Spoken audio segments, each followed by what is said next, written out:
Welcome along, ladies and gentlemen, and Rainbow Six Siege fans. We have got one last night of the round robin stage to get through here on LPL Pro. My name is Matt Spite Ross. Cthulhu is going to be here one last time before we go into the playoffs, and then we are going to get into the real meat of the season. But Cthulhu, we've got one more day to go, 2 more matches to go. And last night, we had some pretty killer matches as well to get things done and dusted for a few teams here. Bizarre Gaming getting a 2-0 against Bitter Hems. That was a little bit expected. A little bit of business for them to clean up in the end of the round robin, but Cthulhu, that second match, Skyfire 2-0 against Exto Gaming, taking the throne. Yeah, the Skyfire versus Exto Gaming was definitely anticipated to be quite a nail-biter, and, well, at the end of the day, it was Skyfire that came out victorious, albeit a fair bit of banter has been thrown around ever since, and it makes me definitely question as to how would the finals shape up and whether we could see a rematch of these two teams. Oh, I would be so keen to see a rematch, but before we even get to the playoffs, we do have 2 more matches to get through. So here's the leaderboard to see what it's going to be shaping up to look like, because remember, half these teams still have a match to play tonight.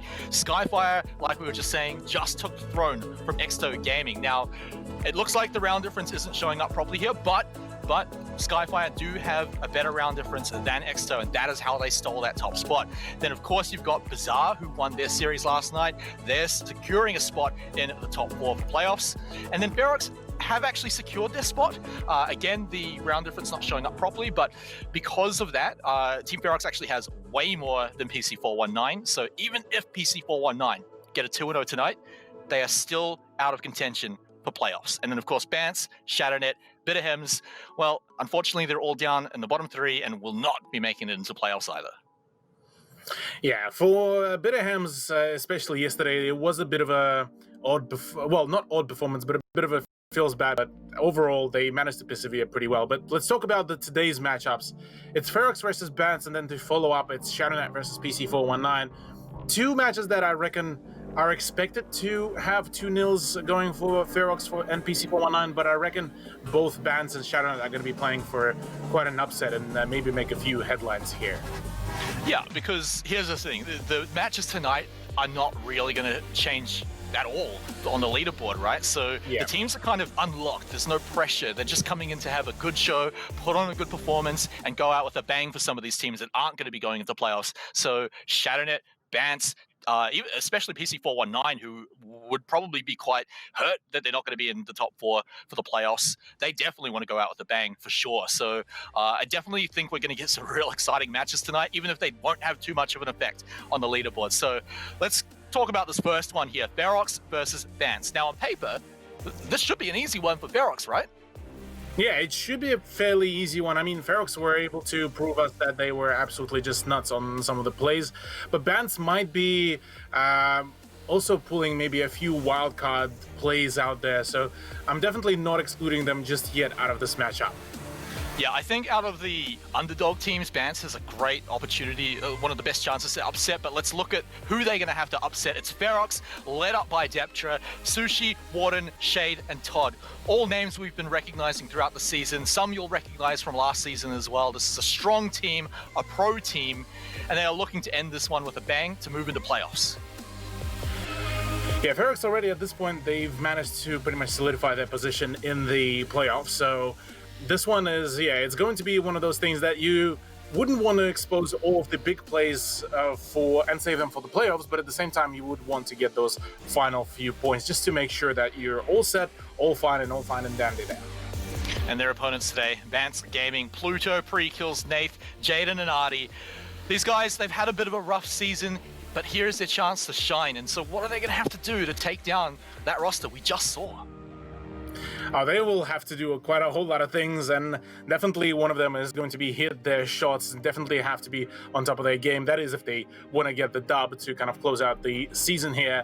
But yeah, it's going to be one of the rather more challenging matchups tonight. Yeah, and now let's take a look at where they're going to be playing here tonight. The maps, first up, it is going to be KAFE Dostoyevsky, and that one picked up by FEROX. And then we're going to be moving to Theme Park here, picked up by Dance. These guys, they definitely know which map to pick to give us a good show for their last match before we hit the playoffs. Yeah, look, I'm always keen for Theme Park. It's one of those maps that hasn't been really stratted a whole lot. We haven't seen a whole lot from a fair few teams, especially from some of the higher end teams on the leaderboard. So seeing here potential performance from FEROX, it's already a good moment. So I'm genuinely quite keen for it. And FEROX on KAFE, I mean, they've already managed to establish their ground and managed to showcase us some fantastic siege before. So no doubt this is where they're going to have quite a dominant game, I reckon. Yeah, and the other thing as well is that these are two maps we don't see as often as some of the other ones. They're certainly not like Clubhouse or Villa, where we see them pretty much week to week, except Villa in the last few weeks. But now we're going to Theme Park, and now we're going to KAFE. They have shown up, so they're not like the least common maps for sure, but these are ones that maybe teams have some secret strategies to pull out, maybe something that they've been saving for one of the last matches. Now, I don't expect it to come out today, especially from FEROX, who have more matches to play. They want to keep some secrets, but Bance, if they've got any secrets, now's the time to show them. Yeah, Bance will be going all guns blazing, utilizing the whole strat book and just being able to just really bring that heat to FEROX. So yeah, this is definitely going to be probably FEROX playing at maybe half/75% of their strength overall against Bance, whereas Bance would probably just unleash all of their potential here, just for, at the very least, a very good showcase of their power, because they've already managed to prove that they, at the very least, they deserve to stay in the bracket. They were able to beat a few teams. They were able to get themselves out of that relegation bracket. And so this is kind of the conclusion to their kind of story throughout Season 2. Yeah, and for FEROX here, here's the thing, is that I said none of these matches are going to change the leaderboard up. It's not going to kick anyone out of the playoffs, but it can affect FEROX in a certain way. If they get 2-0'd, if they don't win a map tonight, they'll be in 4th place, and that means they'll be playing Skyfire in the semifinals. But if they win anything tonight at all, then, of course, they'll be sitting in either 2nd or 3rd. They'll play Exto. So if FEROX do have a preference on who they want to play, that could affect this match right here. Yeah, this is definitely going to be the big one. The big day still for FEROX. They would want to close it out, just not even worry later on to play against Skyfire. Albeit that Skyfire against FEROX, I definitely think they would have a few problems. I mean, given the previous performance, I believe Skyfire were able to take a map off FEROX. I'll need to once again consult my records, but it's still going to be a very, very close matchup. Yeah, FEROX missing a ban. Is this a new strategy here, Cthulhu? Just letting one out. I mean, perhaps a good bit. Who knows? But we'll see if that's going to stick around here. I don't believe there should be any reason. All right. If they're going to continue FEROX? Not banning, maybe something's up here. We may end up getting a rehost if there is an issue. It looks like they're saying that they couldn't ban. So I imagine that's going to end up being a rehost. So we may have to wait a little bit to get into the match. As you can see, yeah, it's just kind of continuing here. I think we're just letting it through. A bit of a meme. Yeah, we're just going through. Only Thatcher will get bullied throughout the throughout the fan phase. I'm sorry, I'm seeing our admins just absolutely losing their mind as well about the bans. But yeah, hey, this should be a good one. Dude, but yeah. poor Thatcher, man. In a game that looks like it's going to be a little more meme heavy, he's still not allowed in. He still gets banned when, no one else is getting banned. Poor Thatcher. It looks like, yes, team's going to confirm, yes, they were doing this on purpose. These bans are just not happening. Fully unleashed. You say we're not getting the teams, maybe not FEROX at full potential? Well, they've now got full access to pretty much every operator. That is actually quite amusing, I gotta say. I'm really curious how will this play out, because I reckon if Thatcher even would have made it through, I doubt that teams would have bothered to really play him. Because I mean, look at this already at the lineups. We already have Twitch being brought out here by FEROX, by Warden, and to be absolutely frank, Warden was at least from my memory, he was actually for a short period of time he was the Twitch main for Fury. At least for a few rounds, and especially for KAFE. So here, with the nerfed F2, probably going to have a little bit of a issue there connecting multiple shots in a single magazine, but nonetheless, he should still be able to deal quite a great deal of damage. Not to mention, I mean, bro, how are you going to get anything done with those Twitch drones against the Mute Mozzie combo?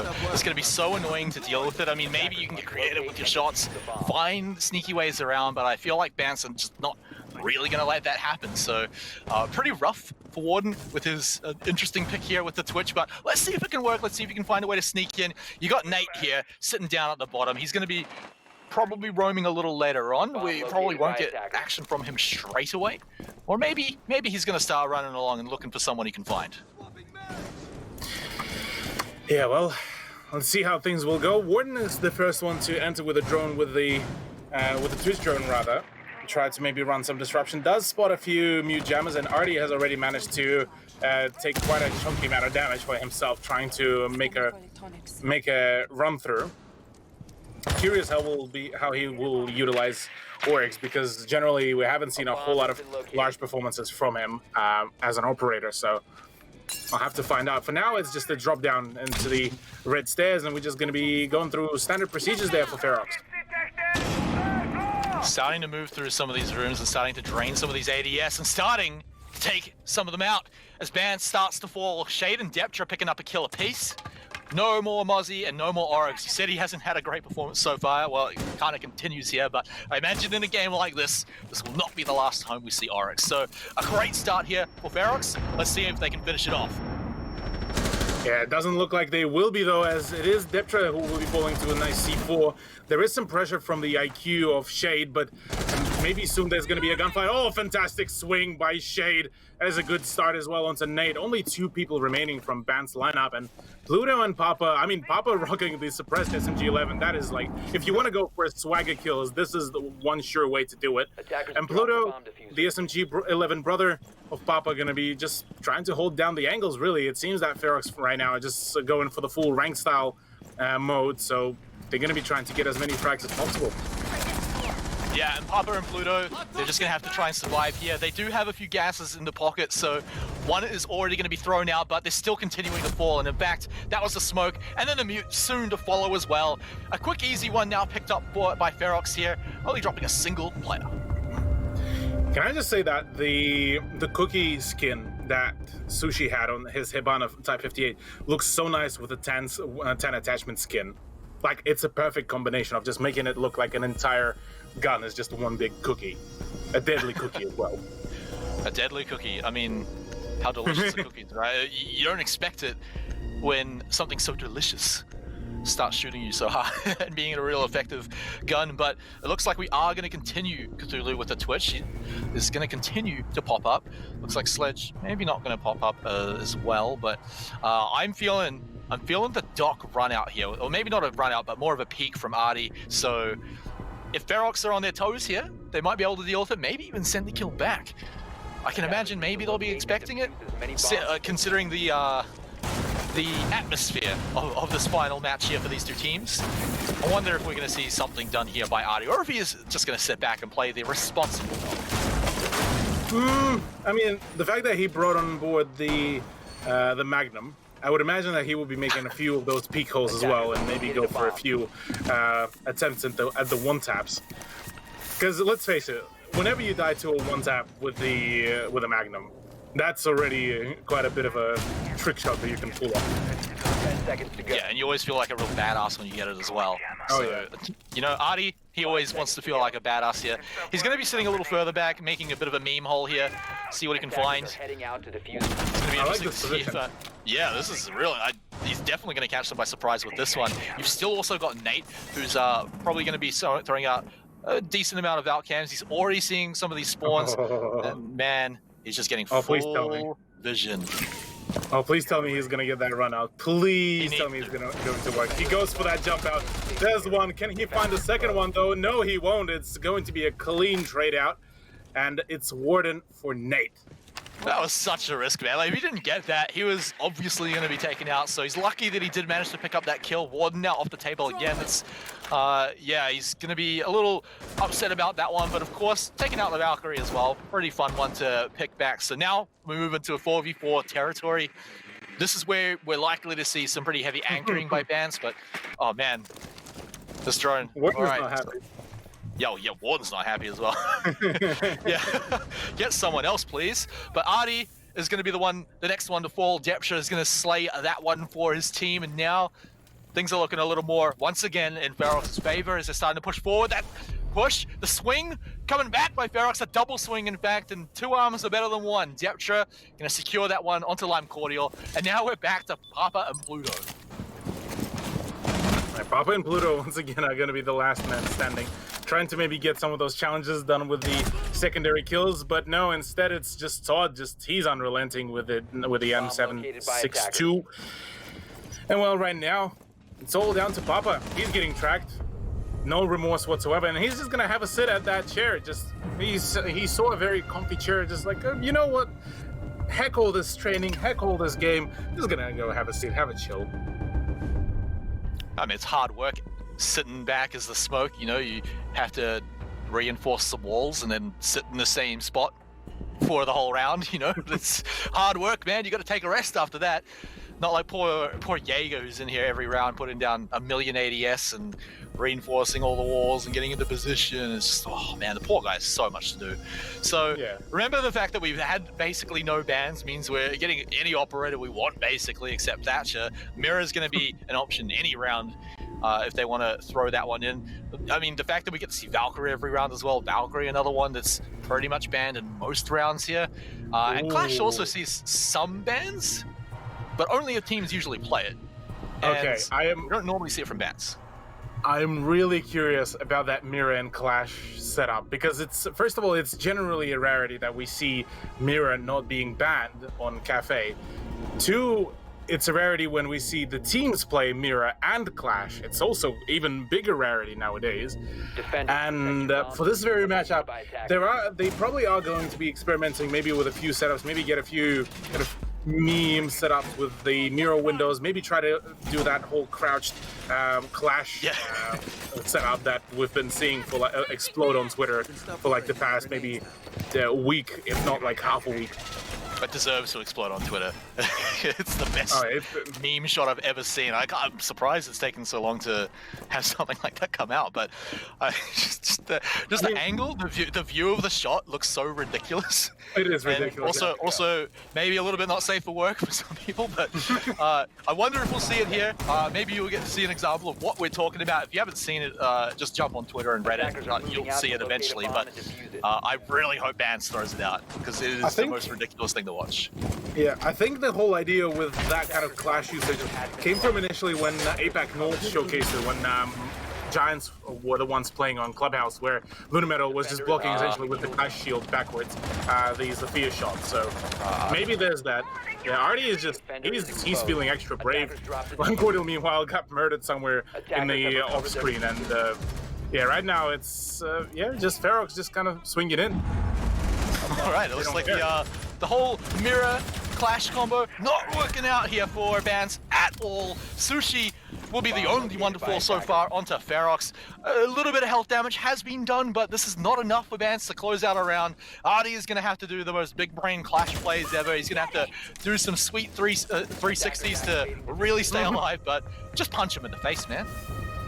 Yeah, just punch him stun him by punching in the nose, but instead it's just death straight away in Siege. Nowadays, oh, that was a clean jab straight to the jaw, actually.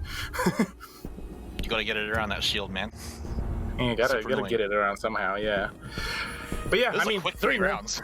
Yeah, that was already, yeah, we're already on 3rd round, ladies and gentlemen. It is that quick. It's just FEROX, whilst, yeah, they're memeing, Band's kind of memeing as well, but in its entirety, it's looking like this is going to be quite a quick match. Yeah, well, I mean, Vance are doing fun things like runouts, and I'm not sure exactly what Lime Cordial did on Jaeger last time, getting caught off, but his plan didn't work, obviously, either. That fell apart very quickly. Please do it, Sushi. Please lock in that fuse. Oh, man. Yes, he does. Alrighty. Now we've got the memes on our hand. The next best thing we can get is Tachanka to come in, because we don't have much longer until his rework starts to come in. So, protect your bombs. Oh man, all right. Attackers. Do you reckon this might be the series we get at Tachanka? Could be. I mean, I wouldn't be surprised if we will be seeing at least a single Chanka pick, if not more. Given that, yeah, both teams are memeing about it. I mean, already the fact that they only went for a single ban should already be saying that very thing. So I'd be rather more disappointed if we're not going to see a Chanka pick, especially on a side like, say, Reedy or Kitchen. Yeah, we better get at least one. All right. So you guys, well, definitely not allowed to be listening to this, but if you are, bring out that Tachanka and let us all praise for this final match here. Maybe at least on the final round here, maybe on the match point 1, but let's see what's going on here. The defense actually looking pretty normal here, but of course we know that the Bants, it's been all about these runouts, these peaks. That's the memes that they're pulling out for these matches, not the operators. It's the peaks and the runouts. Nate has been caught out pretty early in some of these rounds. Sorry, that was actually Lime Cordial last time. Nate on the Jaeger this time. Let's see if he can be able to survive it. No one dying yet is a good sign for Bants so far, which is interesting to say, only 30 seconds in. Bomb located by attacker. Yeah, that's quite a rarity for us to say that. Yeah, there's already. It's surprising that we don't see the kill in the first 30 seconds. But in the context of this matchup, this has been quite a frequent recurrence. Finally, Warden does manage to find a kill. That's to make it a double, actually. But he just won team kill. Lol. No, that is an unfortunate one. Shade tried to help, but instead helped the team to finally finish off for the fourth Twitch player. Bomb diffuser. Well, at least someone's enjoying it in the chat here. Whoa, what? Okay. Oh. Hello. Okay. Okay, Vance. What on earth? Oh my! That is a highlight. Okay, I'm marking this as a highlight. This is pretty good. Yeah, my apologies, ladies and gentlemen. That just went all down in half a second there. The man is a machine, but he picks them up all at once. Suddenly swinging back around for Banson to you're not even sure how that happened, but I mean, beautiful little play coming out. Yeah, all right, there it is. There it is. Do not swap off this one, Lime Cordial. You will be cursed for 1,000 years. 6-pick this Tachanka away. I mean, the 6-pick will not be coming through on Cordial. Instead, it's going to be Pluto bringing in the Oryx, and well, Warden just baited the poor man. He just wanted to bash the shield. Actually, he will get to bash the shield. It is Blitz that will be rushing. Actually, for that matter, it's probably going to be an even better setup, because now that the two impenetrable fortresses will be able to collide. This is one for the ages, Cthulhu. Yeah. We're getting Blitz, we're getting Fuse. We didn't even see Fuse do anything last round. That was, yeah. Maybe we'll get it in a few rounds to see if it comes out again, but I mean, hey, Van's managing to swing around back in here. The question now is, can they do it with Lime Cordial on Lord Tachanka here? And where is he going to be setting up shop? Where will he set up his temple? Yeah, we'll have to have a look. I'd imagine, yeah, he will be setting up his turret in that double window overlooking the prep room. Otherwise, maybe the bakery side, but not even that, it seems. It's just, yeah, maybe just gonna set up, like, the only weapon that he's gonna be using is the PMM, because in Siege that gun is a nightmare to play against. Because yeah, whilst it is only 9 rounds, it hits like a truck. For its own caliber, that is an unusual thing. And the best part is, I'm Cordial if he gets any kills. Whoever falls to him is going to be memed into oblivion. So watch out here, FEROX. It's definitely a worrying thing. Pluto also going to say, watch out, FEROX, as they are now under fire. He is not giving this one up. He is doing some dangerous peeks, but it's actually Nate and Artie to swing him back onto Warden and Sushi. So now, this is looking pretty rough for FEROX to come into this one.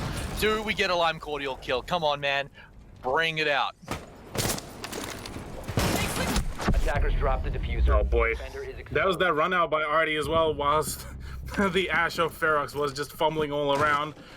It is seeming like FEROX are starting to get maybe a little bit too careless about some of the plays. Todd just all of a sudden can't seem to be hitting any shots, and all the pre-fires by Artie will be damaging him even more. So now, yeah, FEROX looking a little bit shaky, and maybe, just maybe, might be seeing another round to go into the hands of Bans. But oh, there's the drop down, there's the full-on as well push, but oh, the Lord and Savior Chanka Lime Cordial will be vigilant about that one. Another round for Bans to claim. Man, you come at the Lord, you best be prepared, and it looks like he was not at all. And it was also the fact that he didn't really have much of the team left at that point, so it was looking pretty rough for FEROX anyway. So this is Bans swinging one back somehow. I wonder if the Chanka's going to come out. We got one. I think that's enough. But hey, if you guys want to bring up more, that's okay. I won't complain. But now that they're starting to pull out some rounds, I wonder if they're going to just try it hard some more of these defensive rounds. The Chanka popping up again suggests maybe, perhaps, we are still going to get a few more of these rounds here coming in, and Warden to come out as well. This is going to be a more confusing round. Finally, we get Warden and Warden in the same round. If it does actually get locked in here, it does. All right. No, come on. All right. Yes, there it is. All right. Apologies if we mix some of these names up here, guys, but that's what happens when a player names himself after an operator. Or vice versa. Or vice versa. Yeah, they named the operator after Warden. Exactly. That's the one. But either way, memes aside, I'm actually curious because that Warden is going to come in handy once the Candela charges of Deptra will be coming out pretty swiftly. Well, at least one would think that they will be pretty swift, but that's still yet to be found out here. But overall, I mean, yeah, FEROX, they have all the lineup that they need. It seems that they're just getting maybe a little bit too careless about their gunfights, which ends up resulting in them losing out on some of the possibilities and some of the chances. Attackers. Wait, that is... Where are you pointing that from? Ah, yeah, okay. I see. Let's see how that works out. Yeah. He's trying to set it up to overlook the drop down into the hatch, but it's Nate actually to open up the scoreline here.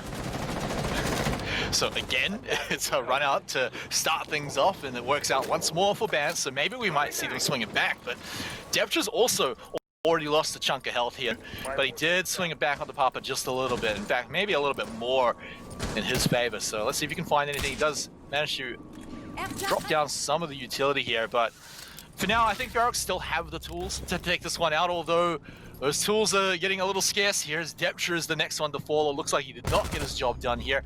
Todd, through the window though, does manage to avenge his teammate, but it is only on Papa, who had no real health anyway, so definitely would have liked to get one of those full health members, but hey, you'll take a kill, And Lime Cordial, I don't know how he did it, but he got a kill as well, and Warden, well, he shut that run out straight away. He likes hanging out outside. He's happy with how things are going, but this is now a 2v3.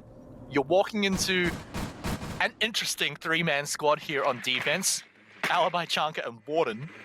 That's definitely not something you see every day, but let's see what they can find. It's going to be a little annoying, but Shade still has all of his severe shots, so he can flush out Chanka pretty easily. Yeah, he should be able to get rid of the Lord himself pretty swiftly. Shade has been able to hit a fair few shots, be it either his teammates or not. He was able to be quite swift on those decisions. Does manage to actually find Artie, so we're back onto a 2v2 situation, and even health-wise, this is looking pretty stable. The breach charge will be signaling the potential opening, and well, it's Pluto to actually keep an eye out on that hatch now. Yeah, it's going to be so hard to see him. No, but it didn't matter. Shade spotted it out anyway. He did take a huge amount of damage, but this is what they got to work with. A minute to get this 2v1. It's just Lime Cordial, just the Lord Tachanka. But of course, He's only going to be able to sit in one spot very effectively, so he's going to have to start making the move. Can't bring that turret around with him.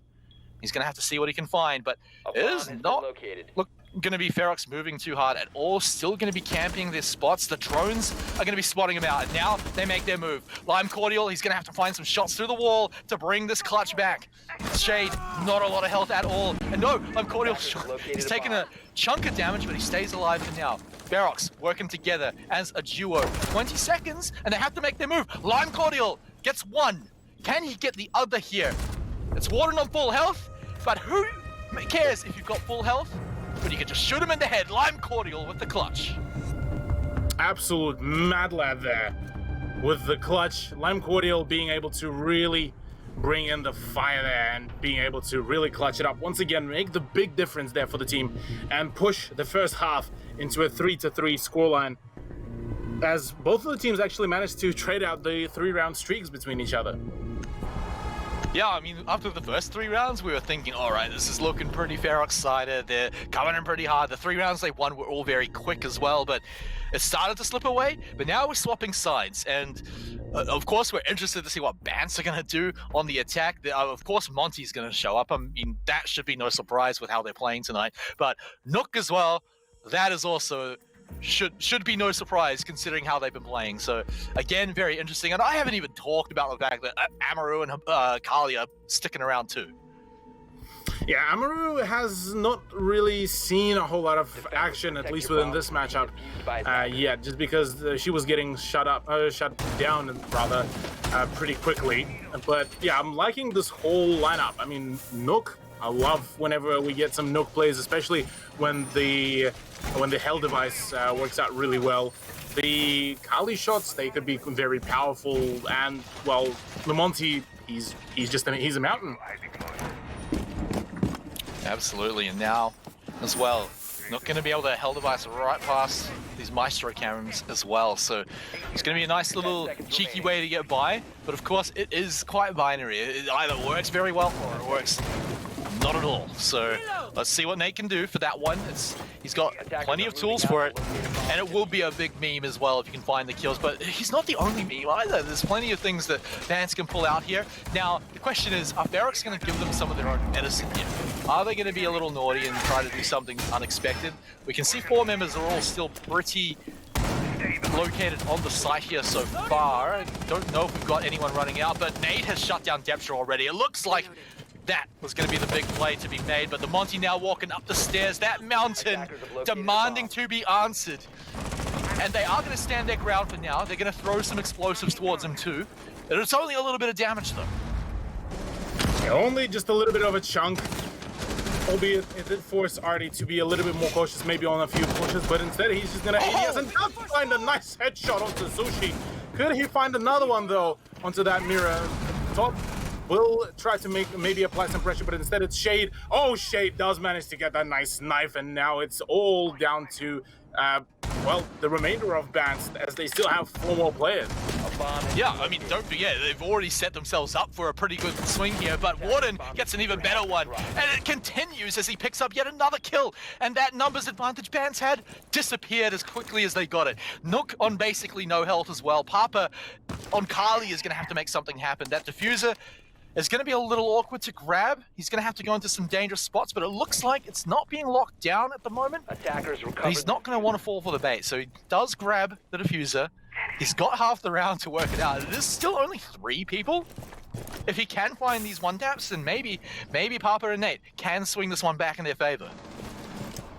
Yeah, right now Nate is trying to run some disruption from down below from reading, but really can't seem to be able to find any openings there. We'll be trying to maybe go for a push to rendezvous with Papa, and certainly it looks like he will be able to do it. But on the other side, there is a mirror device set up, and well, the defense should be able to get all the needed information about where the push is coming. Nate's Hell device should be allowing some good sidelines, but oh, right now, he did not see the Jaeger! He did not see the Jaeger, and the Jaeger punishes for it! It's Papa, the last man standing. But he knows that there's the Jaeger now in the cocktail, but instead it's Todd on a flank to finish things off. And that was their chance to steal the round back. If he just saw Warden, he would have been able to maybe get a chance to come back in it. They still had time. They still had, after that, potentially a 2v2 with another member on quite low health. So that could have been it. But unfortunately, Warden punishes that mistake and punishes it quite hard. So not only did he very much save that round with a sick double kill, but he also saves the round by punishing that one. So with that one, it is going to be now FEROX taking the lead, and they are continuing some very, very fun picks. They're still sticking things like Mirror and Echo into the mix, but oh boy, we have not seen Cav for quite some time here, Cthulhu.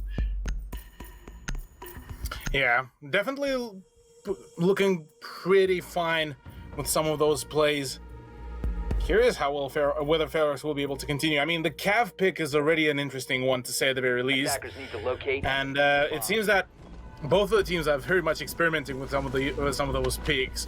The fact that Echo is not banned as well should allow plentiful amount of info gathering. I mean, Todd also to kind of add things up to spice them up with the mirror windows as well should make things very, how should I say, very well gathered for FEROX. Whereas for bans, it's the aggression squad. You got the BB, you got the Monty, you got Lime Cordial on the Yana with her holograms. You got Bluto as well on the Candela. So it's just quite literally going to be just an absolute fiesta. Yeah, I can see this one going pretty quickly if bans want to make it quick. Of course, they've also got Artie on the Monty as the big shield to push it as quickly as they want to.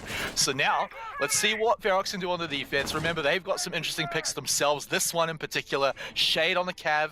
This one can bring a huge amount of value if you can get the execution done right. Of course, it can just fall flat on its face too. But for now, Nance, where are they going to bring their aggression in? A lot of them split up quite hard here. Do we get to see the Candelas come out? The first one now entering the building. Warden may have to back away from that. Oh, no, he turns and swings and gets it, but no, it is traded straight back. Yeah, Nate at the very least was able to get a refrag. The most interesting part here is going to be how Shade will be able to perform. Oh, there's a bit of a bait. The hologram does able to actually bait out a few kills and a few shots, but instead it's just the Vector that is going to be blasting away at Nate's HP. And well, now it's Sushi also to follow suit. We'll be trying to deal quite some damage with the help of maybe the Echo Drone, but Lime Cordial is just too right now activated. He's able to swing in quite hard on that Maestro.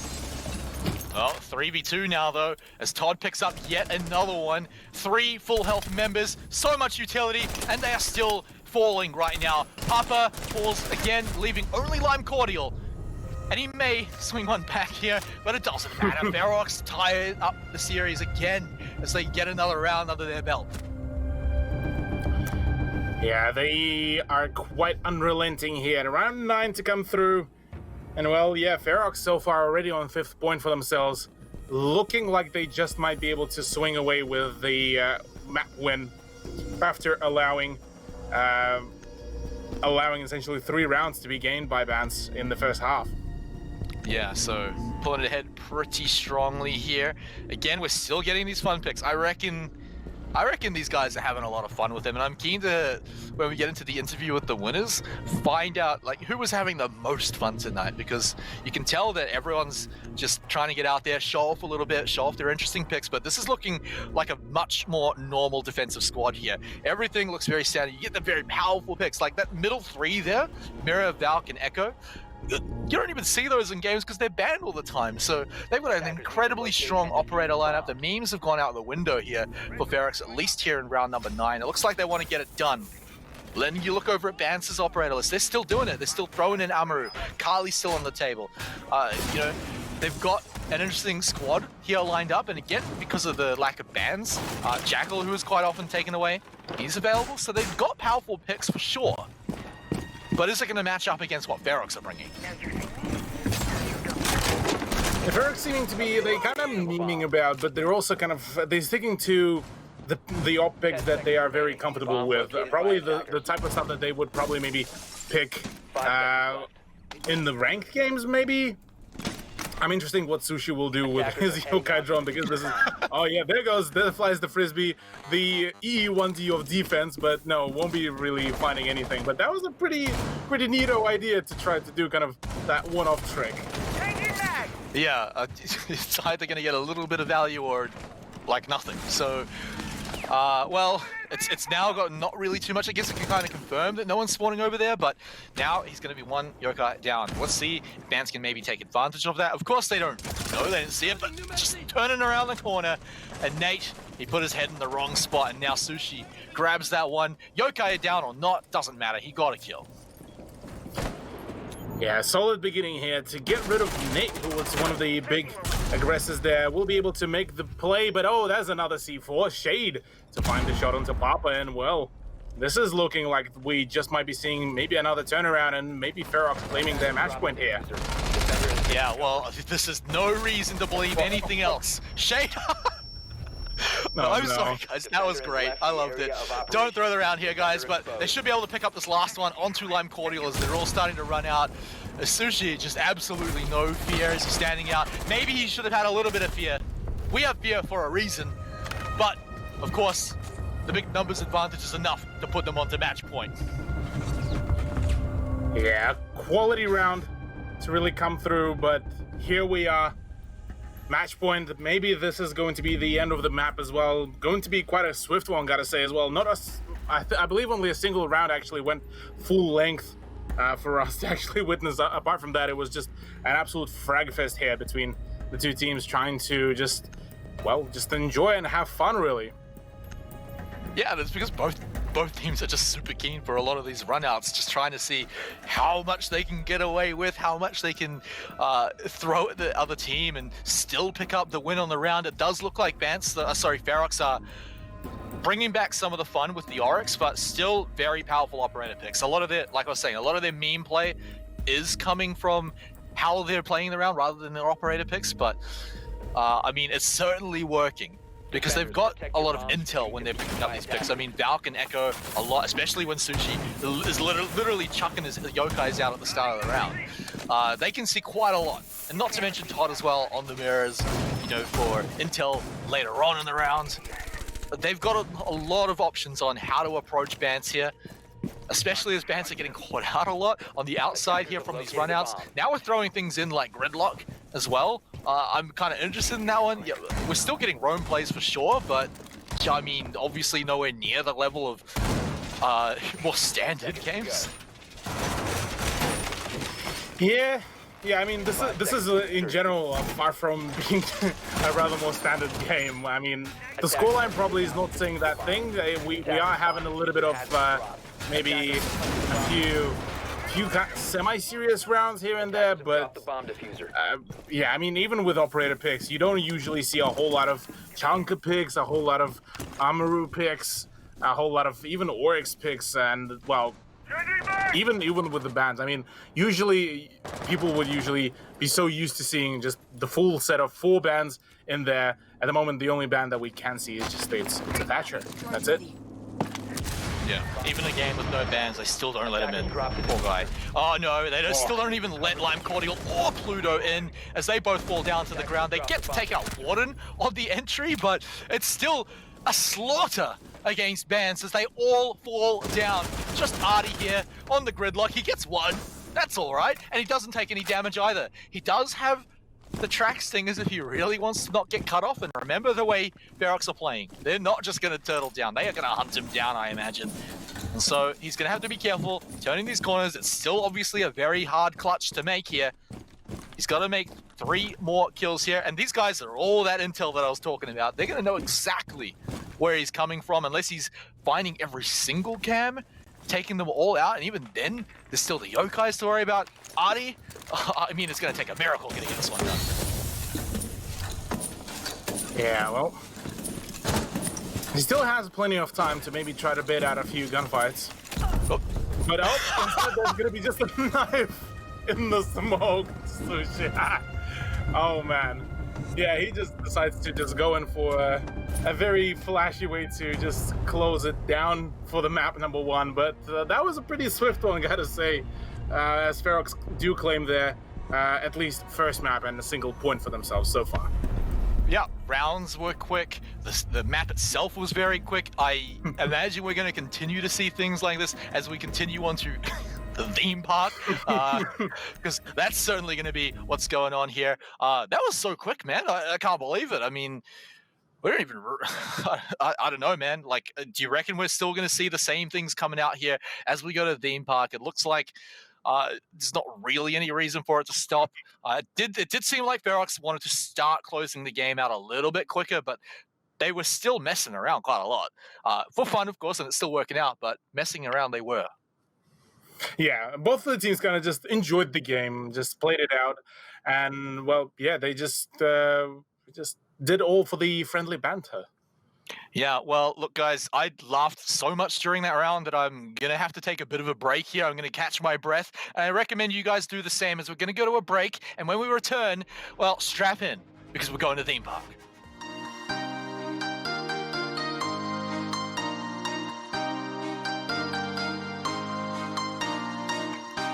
Welcome back, everyone. If you thought the last map was a roller coaster, well, certainly strap in, because we're going to theme park now. We're smack bang in the middle of the series. If you have just joined us, well, you are in for maybe just a little bit of a treat here. FEROX and Bance pulling out the, is there really any other word, Cthulhu?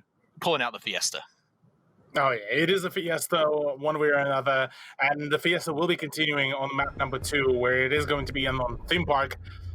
And well, it's FEROX to actually defend first. I'm curious how things will really work out here. Well, I think we'll get a good idea of how this map is going to go if we actually get any bans. Now, Thatcher did get banned out in the basically no ban game before, but it looks like with this ticking out, it is going to be, well, basically no ban, as aces, of course, not allowed anyway. And so, looks like we still get to have a whole lot of fun here. I mean, we're kind of expecting it here because they picked the theme park as well, which is, you know, it's still a serious map pick, but it's not one that these guys have picked around for a little while. This one being, this one's Bance pick, right? Yes, Bance picking this one up here, so they're the ones that probably memed a little bit harder in the previous one back on KAFE, so this is the one where they've got something in mind. Glaz's going to be banned out as well. You can argue that it's a bit of a no ban, as teams don't usually pick it up anyway. Even in the main game before, still didn't pick Glaz. Yeah, Glaz ban is definitely going to be a bit of an odd one.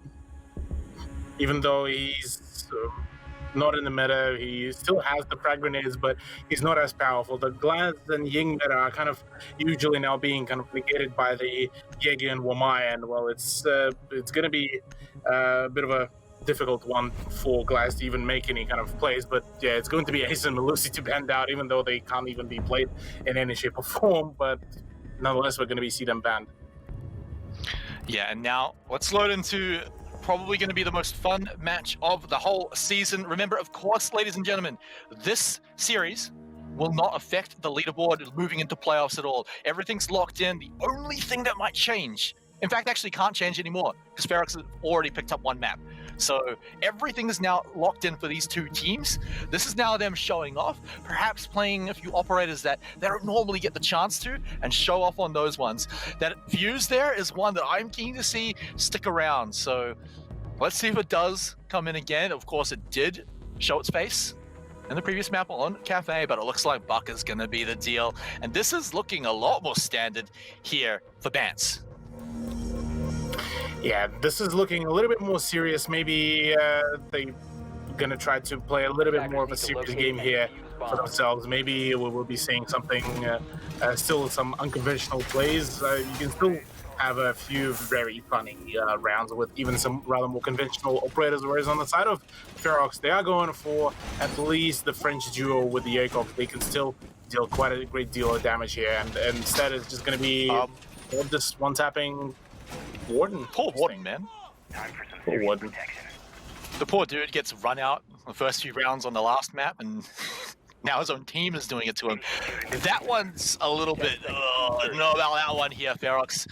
But, well, regardless, they're going to have to go into this one in a 4v5 to kick things off. No alibi. I wonder if he even threw out any Attackers' objective is to illusions. locate a So bomb and defuse it. that is quite interesting to see. So now let's see what they're going to be able to do here, because of course the picks were a little more standard. They do probably have a bit more of a chance to still make it work, but the still Vance still bringing in a bit more of a normal comp, so maybe they are going to be try-harding this one here as they run in. Who didn't get their armor? Okay, there we go. The one left is probably Warden's. Yeah, Warden was the one who forgot the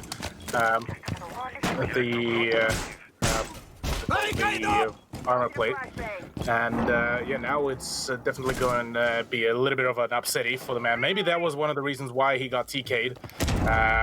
So the fact that Deptra the man's could was yeah, Deptra could put it on. So yeah, that's going to be a good refresher there. So yeah, should be good. No, I mean like just pull the plate over the other plate, and then you got double yeah, plates. just stack them. I mean, if he goes down, he can still put on another plate for himself, so that should still be able to prevent him.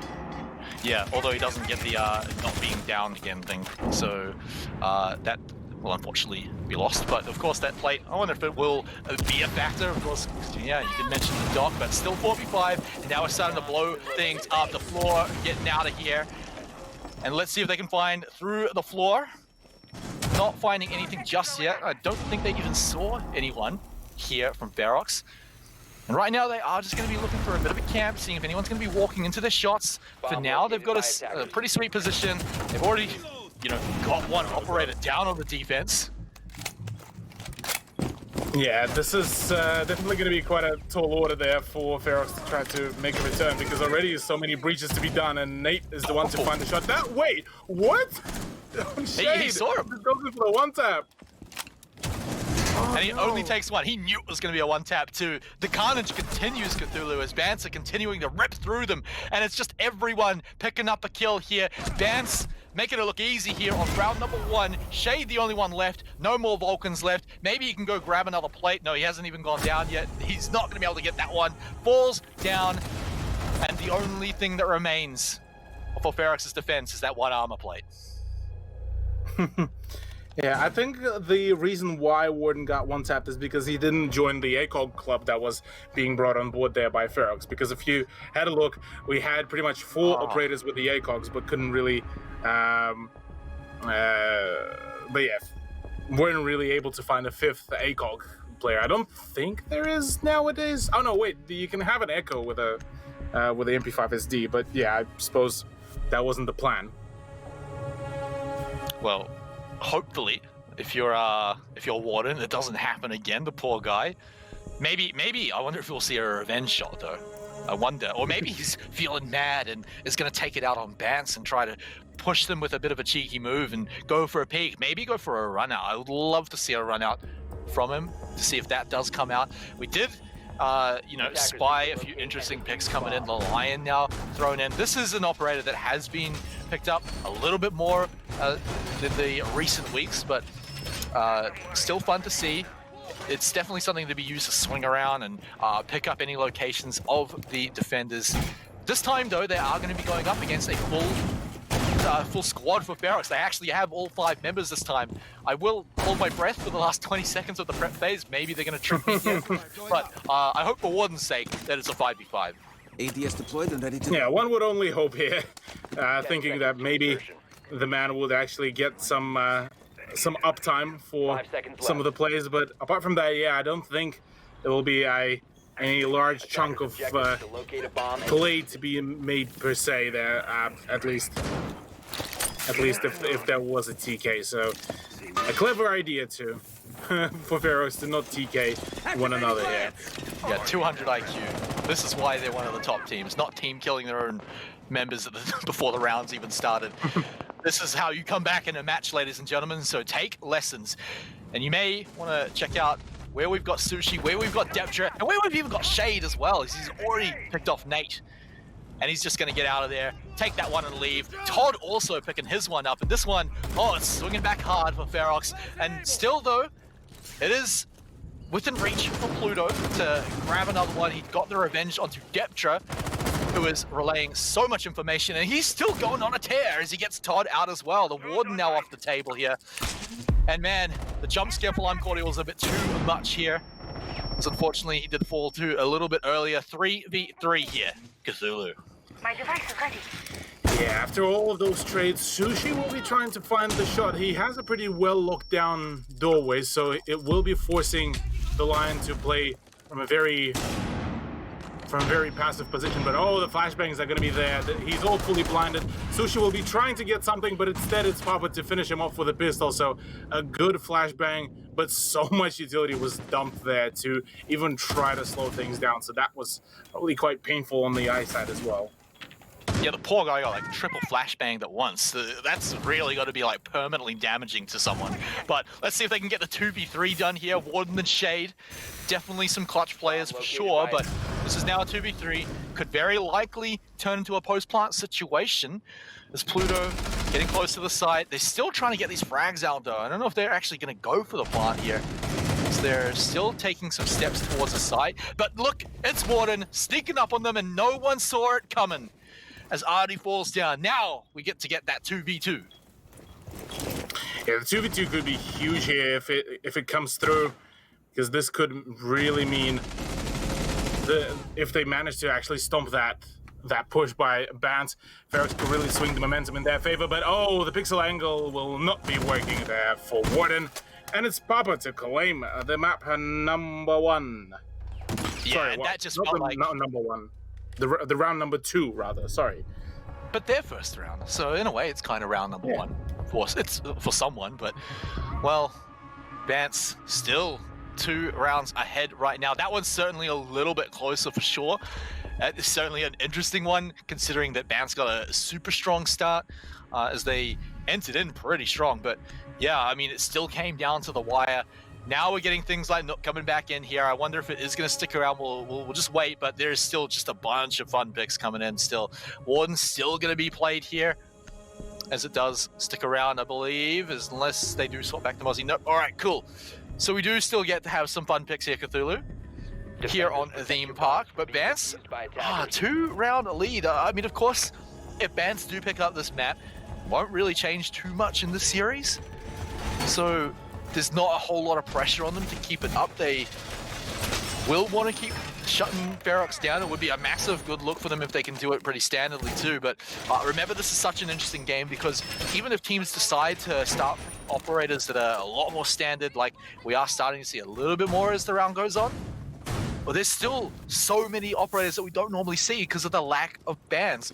Mirror being the only real ban thrown out in this match.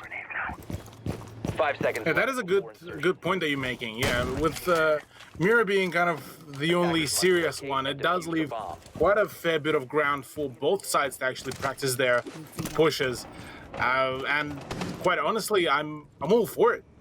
It's been quite a while since we've seen how some of the higher end teams play without any restrictions. So here, maybe they will be able to really flex that ability around. Todd on the Warden, he could do quite a fair bit of damage because that SAS shotgun is very powerful in combination with the SMG-12. He's a force to be reckoned with, and he shouldn't be having any issues with the flashbangs as well.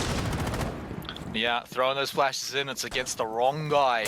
As Todd will just activate his watch to get those glasses going, get the one tap out of the way. Well, just slaying Artie as he falls. Jackal now gone. But Todd did pay a lot of his life for it.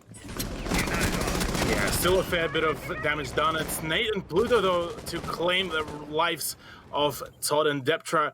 So now it's once again, Bans are swinging very hard, and now the man count is once again in favor of FEROX. Sorry, against FEROX, rather, and in favor of Bans, and FEROX looking like they just might forfeit this round as well.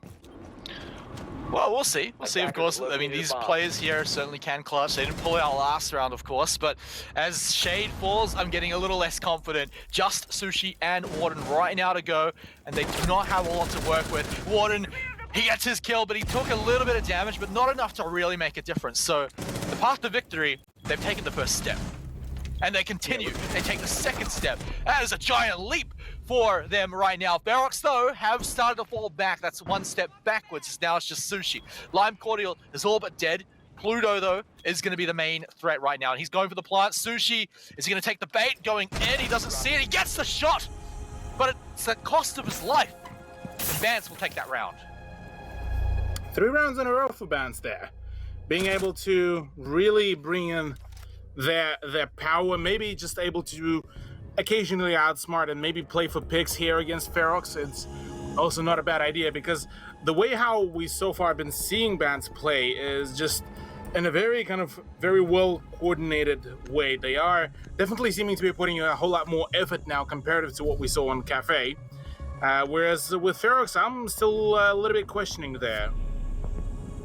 Yeah, it's not really working out for these first 3 rounds, but hey, maybe things change up when we do swap sides, but you certainly don't want to be leaving the first half with something like a 6-0. So you want to be picking up at least some of these next 3 rounds here. So they're going to have to make the defense work if they do want to pick up the win here, get that 2-0. Don't enter playoffs with a bit of a stain on your record here in the final match. But hey, I mean, of course, maybe they don't really care about that sort of thing. Maybe they are not super worried about it. And remember, before this even started tonight, we talked about hiding strategies, because FEROX certainly would be the team that might consider doing that. If you're any of the other teams in playoffs and you're watching this trying to work out, okay, how are FEROX going to look in the playoffs? Well, what kind of information are you going to get from this match? And not a whole lot, though, of the information will be given away, because FEROX, they want, like I mentioned, they're not playing to their full strength here. And even with the armory, I mean, they went, if you're still thinking that they're playing seriously, they went for a full ACOG setup, and the moment one of their teammates did not get an ACOG, they team killed him. If that's not an indication that they're not playing full strength, I don't know what else is. Did we confirm it was for the no ACOG, or is that just the only reason? Well, that's the only logical reason. Because everyone else were still logical? ACOGs. Well, in the context of how FEROX will be playing, I would imagine that this is one of the main reasons, yes. All right, well, they have not done it since then, so the thing is, it hasn't really changed much, because bands have still picked up the last 3 rounds. Of course, some of them are getting a bit closer, but who knows, already a bit of action here, as we do have a few campers sitting around, waiting, and the peak happens. Warden, well, sorry, that's Todd on Warden, gonna be falling very quickly here, not trading anything back at all. Fantastic play there. Todd, unfortunately, wasn't able to find any closure for himself, but Artie, he will not be aware about that play. Deptrick nearly whiffed those shots, but still he's able to get the refrag here. So Todd, for Artie, that is not a bad trade, but right now Nate's creeping up could be huge here, but Deptrick is aware that there's somebody. There were a few footsteps there. He's awaiting for that push. There it is. Oh, there's the peak, and will be able to actually line up the headshot as well. Yeah, it looked like Deptrick maybe even swung a little bit far around for that one, but still picks it up and still easily secures that one. So now it's still a pretty massive advantage here for FEROX. Only 3 people to get through here. Those numbers are getting closer as Bants get another one. The round is ticking down here, Cthulhu, though we might get a little closer to the end of the round for once, as now we're starting to head towards the site. Pluto running towards it. Sushi is camping, just like FEROX have been for a large majority, and you definitely want to. When Vance are playing like this, they are playing very aggressively, pushing quite hard, swinging on you around pretty much every single corner. You need to be ready as they turn every single corner. And it looks like for this round, maybe we're getting some of that from FEROX. But again, is it going to be enough to secure a 3v3? Well, we'll have to see about that, Smite. Maybe this is going to be a very quick closure. Maybe not. Well, Pluto is the one to find the frag onto Sushi, so maybe we'll be seeing a 4th point for Bants, but with time ticking down, it's Shade and Warden have the chance to really clutch it out. Shade is sitting in a still fairly safe position, and it is up to Papa and Lime Cordial to really get the swings going. Yeah, they've got to push in right now. Only 10 seconds to move in. You got to imagine these final seconds are going to be quick. Warden slaying one, only taking a bit of damage, but now they know where he is and just tap him right away. Just Shade left, and that's all that's needed. FEROX, they get 1 round. FEROX, there we go. We're able to finally close out the round, finally get their points on board. So maybe this is where they're going to start bringing in their own kind of chemistry, their own heat here, comparative to what we so far have been seeing. A very dominant 3 rounds at the beginning of map number 2 from Bans. Yeah, so is this going to be where things start turning around for FEROX to start winning a few in a row here? They certainly want to come out of this half with a tie, so they're going to need to snag 2 more rounds at least here on defense. I really want Frost to stick around. Of course, all right. Literally the second I say it, so she's reconsidering. But I've always said Frost is one of my favorite operators to watch, just because it's such a meme when anyone actually walks onto the trap. But it will be about as far away from a meme as it gets, as Valkyrie is going to be the actual operator picked up here. Very powerful one, but also one that allows you to do these runouts very easily here, Cthulhu. Maybe we're going to see that Valk pick just let Sushi enable the rest of his team, or even himself, to go for a runout. Yeah, quite possibly. That could really be the usage here for the Valkyrie. I mean, we saw a fair few runouts to be done by a few other teams, so I wouldn't be surprised if we're going to be seeing that happen once again. So, yeah, FEROX, I mean, this is round 5, a second to last round on the board here, so they can go hard with it, really, if they want to.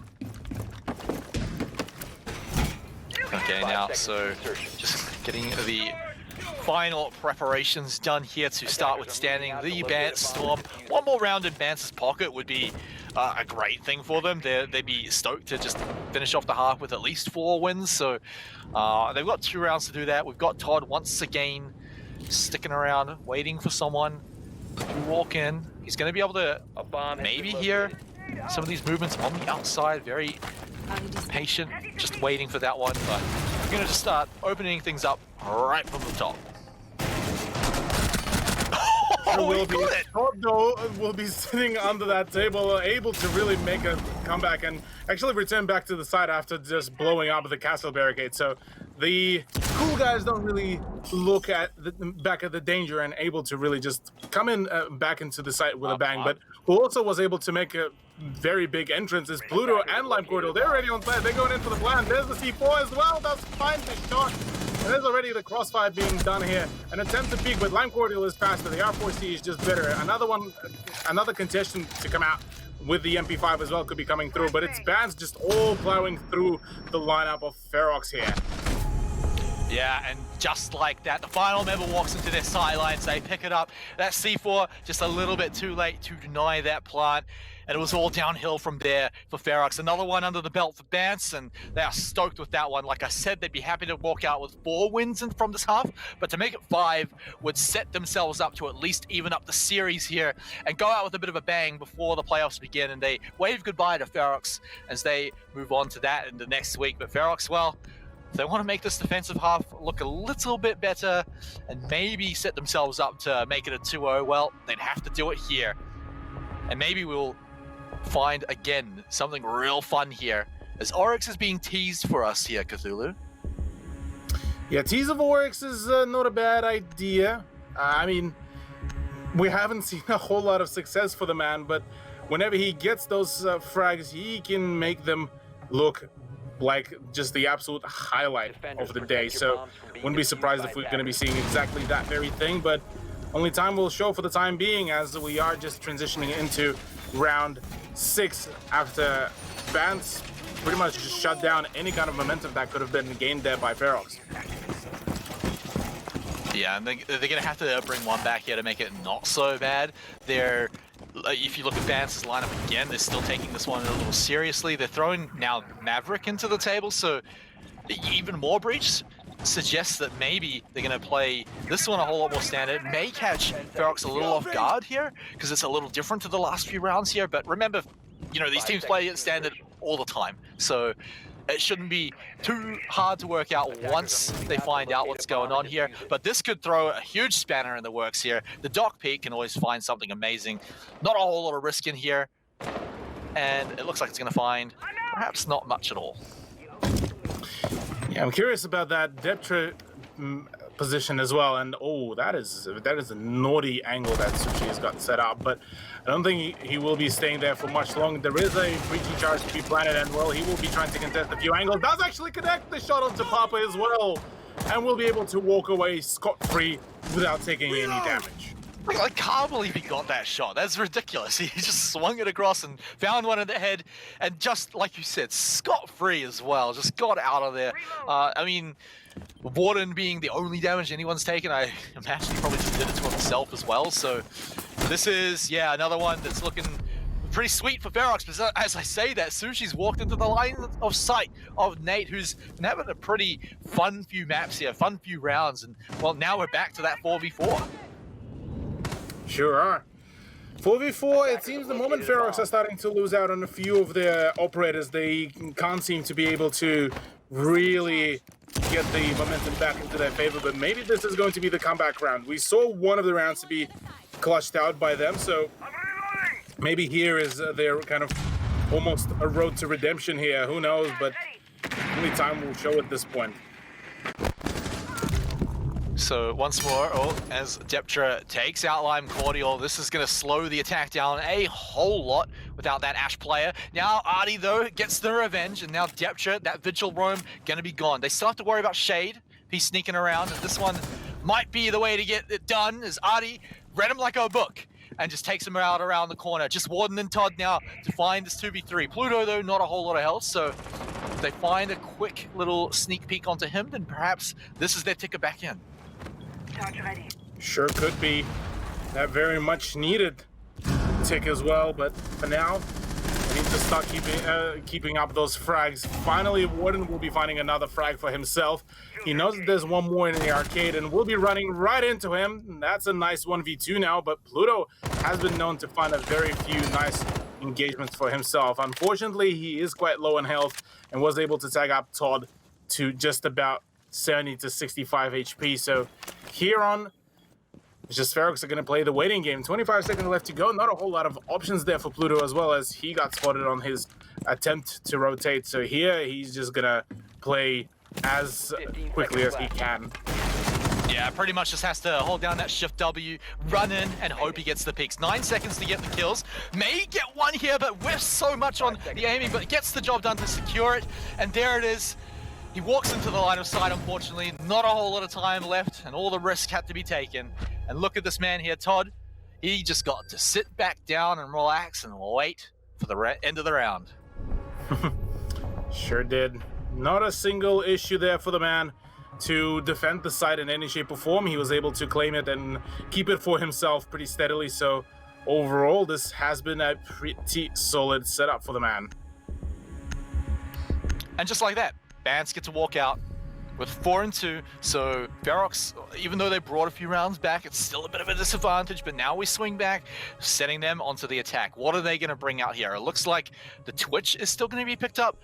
Not Warden going to be throwing it in this time, but Monty is going to be picked up this time by Warden, as long as that one sticks around. And so if he is going to be that big meat shield in front, he will be able to protect his team and give them the opportunity to take some of these shots. And of course, Attackers need to locate and defuse. FEROX is certainly a team to take advantage of that. Very mechanically skilled players here, very good at executing some of these swings. Unfortunately, not working out so much on the defense, but a very aggressive FEROX showed up on KAFE when they're on attack. I imagine it's going to happen here too. Yeah, FEROX definitely are a very scary team to play against. They're able to just find some of those frags where they shouldn't really be able to find them and just be able to punish the unpunishable thing. So here, yeah, this 10 seconds left. has been a pretty solid and a banger of a matchup just through and through. Even no matter what will be the final outcome of map number 2, probably the Bants win will be kind of the icing on the whole cake, but we'll have to see further down the line. But as it stands, first half did go in favor of Bants here. And the thing I quite like as well is that neither team is just saying, all right, let's stop the memes, guys. Let's try hard and just try to steal a quick win here from the other guys while they're not expecting it. But you look at the operator line, it is still a little bit more standard on defense, but you're still throwing in things like Alibi. So even if she shows up in a few rounds, it is still a little fun, but it's more about how they're playing here. And looking at Nate and Pluto, sorry, just Nate actually, as he leaves Pluto back there, he's going to be moving away pretty far. Maybe even looking to pick up Shade, who's going to be moving around on his own throughout a good amount of this match, and he's just going to be perhaps baiting something out here. And maybe they even find it, perhaps, but no one goes down. They're still looking for peaks. Artie may be in a bit of trouble here. He does have the backup, but may have to retreat soon. Just maybe. There is a bit of a trade out to come out as Pluto is going to try to force back the multiplayer. Meanwhile, Sushi did also go down, so no more of that very effective soft breach. Same goes for Todd as well. The man won't be playing that Twitch for long. And now it's all down to Shade and Warden, the rusher and the shield player. Now it's just the shield player. Now it's just Warden remaining, but Pluto is just unrelenting. He will be able to finish off Warden, and that is yet another round into the hands of Bant. And Bant's are making it as quick as FEROX made it look back over on KAFE. This one is going pretty fast here, Cthulhu, and it's certainly a lot to do with how aggressive both teams are playing and how fun they're playing, but just 2 more rounds here, and Bants can secure another win here, get some points under their belt here, not really affect the leaderboard at all, but it's a bit of a feel-good one, especially because, well, both teams are still playing on the same kind of footing right here, as they are playing with a whole lot of pizzazz, a whole lot of style, shenanigans everywhere, and, I mean, looking at this one, Dokubi sticking around, is that going to be, you think, or maybe perhaps not, it's at least something fun. And it is just going to be Ash. Still a fun operator for sure, even if we do get to see it a whole lot. Yeah, Ash is one of those ops that if you enjoy fragging, if you just enjoy just being a very kind of somewhat simple, but still on a few maps allowing some verticality operator, then Ash is just the way to go. Obviously, yeah, Fuse would have gained a whole lot more of the meme potential there for themselves, but even then, I doubt that he would have been as effective, say, in a much more competitive manner than, say, Ash. Yeah, I mean, the 1 or 2 times we've seen Fuse tonight, I don't think he'd even used his gadget, so it's certainly not been too effective, so not too surprising to see it be considered, but then certainly thrown away and just picked up something more standard like that Ash. You look at it as well, they're throwing in Dokubi now. This one's a little more rare. Usually you see it comboed up with the Lion, but that's not going to be played here. It's just going to be the Dokubi. They still want to go for some of these swings here when they know that the bands are going to be busy either dealing with the phone or listening out to it. And they've got a lot of very strong operators for these swings as well. So could be scary, but Bants here, although they are quite close to just getting a few more rounds and stealing away this map. 5 seconds to go. Bants definitely looking at stealing away this map. This is, like you mentioned before, a draw has been achieved by FEROX, so they're going to be sitting pretty steadily on the leaderboard. So they'll be, I believe, sitting in 3rd place. Correct me if I'm wrong there, Smite, but yeah, for now, there's going to be a jump out by Lime Cordial. Won't be finding anything, and Wall could have been found as a frag on the exit, but it seems that it's a chaos on the opposite side. Lime Cordial gets tagged up from one of those rooftops, and it is IQ that will be claiming that frag. It's a depth trap on that Yeah. IQ. I mean, we're just getting action on both sides of the map there, and it was real fun to watch that one. But of course, unfortunately, Lime Cordial will fall, as well as Artie. Whatever he was trying to do did not work out, although they did get Todd, so it was a trade out. And now you're walking into Nate's sights, and he will deliver from above as he gets that one. Warden now out of the park. That Dokubi ability, no more logic bombs going to be available here, so we're just going to have to get things done a little bit more normally here, Cthulhu.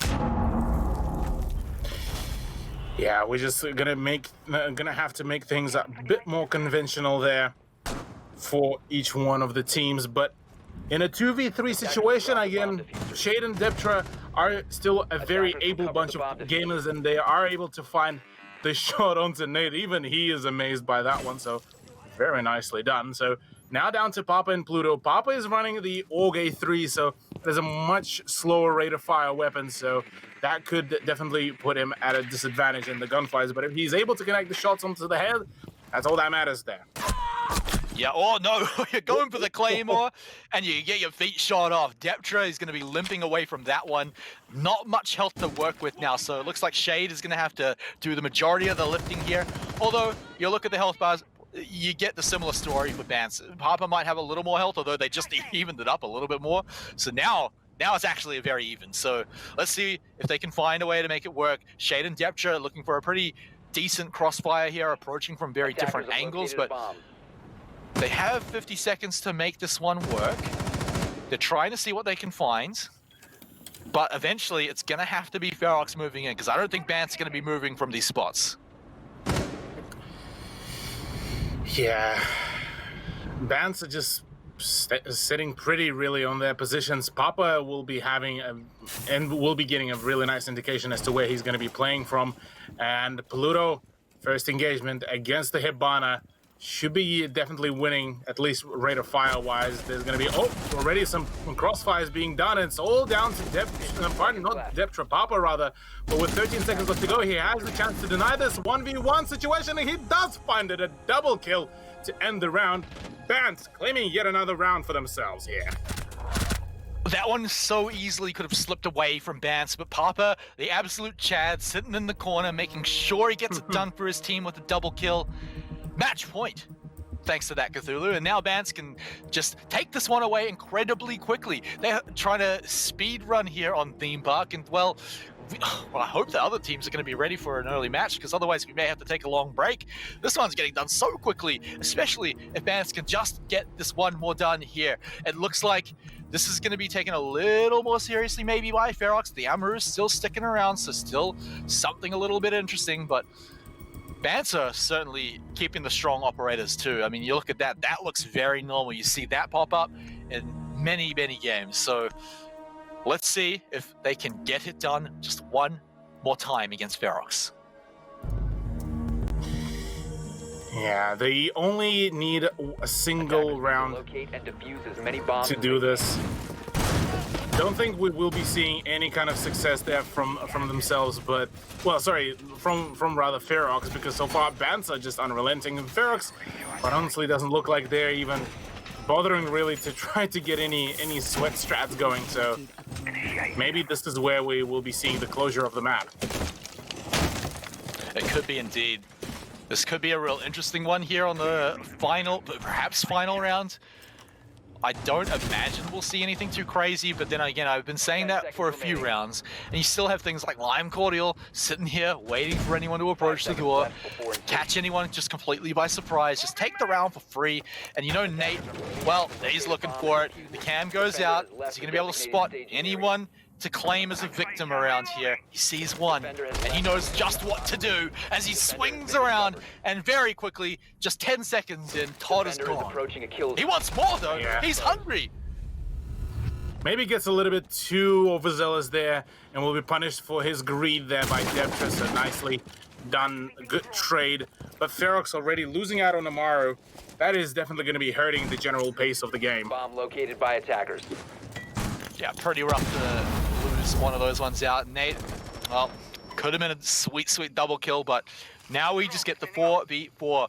And Bants, I think they're okay with that, especially as we see Deptra just walk into the line of sights of Papa and not get anything from it. This is looking solid for Bants. This is looking like the match point where they can just win it.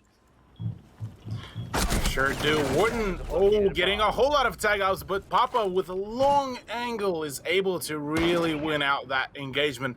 Now leaving all down to Shade and Sushi to try to clutch it out against the 4 stack of Bants. Fully healthy, by the way, and well, Sushi will be caught off guard there, but at least there's a trade. At least it won't be as much of an embarrassment, but that C4 will be finishing off Sushi, so at the very least, there's the kill confirmed. 1v3 situation, highly unlikely for Shade to win, and it certainly doesn't look like Bants are going to allow him to even gain any ground to take here.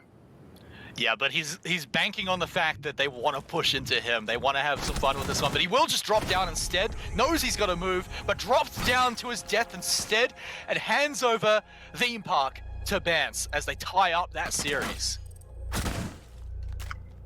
And Bants were able to really take away that map. I mean, 7-2 is quite a formidable scoreline, and allowing Bants to really finish the season with a bang, you could say. The final map, alas, doesn't grant them the entry into the playoffs. Either way, they're still going to be finishing off the season on a high note. Yeah, and FEROX, they're not going to be too put away by this one. It doesn't even really say very much about their chances going into the playoffs. It doesn't even give any information away at all. But look, Bance, they came in, they had a plan to mess around, have a bit of fun, and you know what is really fun, Cthulhu, is picking up a win to tie up a series against perhaps a team that was likely to get that 2-0 against you. But we're going to get some words with the big man here coming in. Yeah, I believe never mind. All right. The interview is not yet particularly ready, but yeah, I'm definitely curious to hear some of the thoughts, maybe for the end of the season, as to like how the teams would really would have seen themselves perform. Maybe a few regrets here and there. Maybe some of the things that could have been done differently. But yeah, it certainly could be a very interesting few words that the interview will bring us. Yeah, I mean, there's probably not a huge amount to say about the series. Maybe we'll get a few laughs out of it, but of course, I want to hear about what they're looking forward to as they move on into the playoffs. So, do we have Sushi here, or is it not set up yet? Hello. Oh yeah, we do have Sushi. Hello, guys. Oh, he's just very, very quiet. Sushi, mate, how are you doing? Good. How are you? Oh, look, I am doing absolutely great. You guys put on a really good show for us, so that's a pretty big reason why. So before we start talking about playoffs, give us some of your favorite moments from that match. I mean, did you have some fun? Yeah, so we went in the game with just the mentality of we'll have some fun here. We'll have some good stream content to provide. Hence some of the Amaru struts on Cafe. That was pretty fun. No, we just went in with a positive attitude. And, we just won our ones, I guess, on Cafe, and then we made the playoffs, I think, maybe. So we were like, theme park's okay. Yeah, and so speaking of playoffs, right, now, from that match, you're definitely going in having a bit of fun because it didn't really affect the leaderboard too much, but was it also to maybe hide some strategies as you go into playoffs? Yeah. Can confirm, no deny. Yeah, sure. Why not? Maybe some of the fun strategies. Yeah, we'll be hiding those. We've got some thinker stuff up our sleeves, some knock stuff. Ooh. Should be some good viewing entertainment in the playoffs as well. I'm assuming. But, yeah. Oh, yeah. I mean, whenever you guys play, it's always an entertaining match to really see and witness. You seem to be bringing in always some extra spice here and there. Mm-hmm. But actually, talking about some of the performances and some of the spicy matchups, kind of looking back at so far how the whole season kind of shaped out for you guys, are there any kind of big highlights for you guys? Maybe some of the things that you may have maybe could have done differently as a roster? Highlights? Honestly, that game would have been the highlight. That was like a pretty fun game. That was a pretty fun game, if you ask me, especially on Cafe. I'm pretty sure both teams had a lot of good meme fun, especially with some of the knives coming out. So I reckon tonight was a pretty good highlight. Yeah, fair enough. I mean, that final round on Cafe, where I believe it was you who knifed through the smoke. Yes.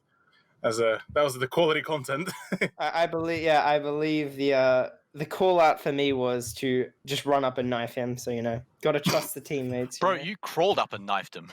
Yeah, pretty. That should have been the call out. But now before you let you go, Sushi, I got one more question for you, and this is your chance to maybe throw a little spice onto Twitter here.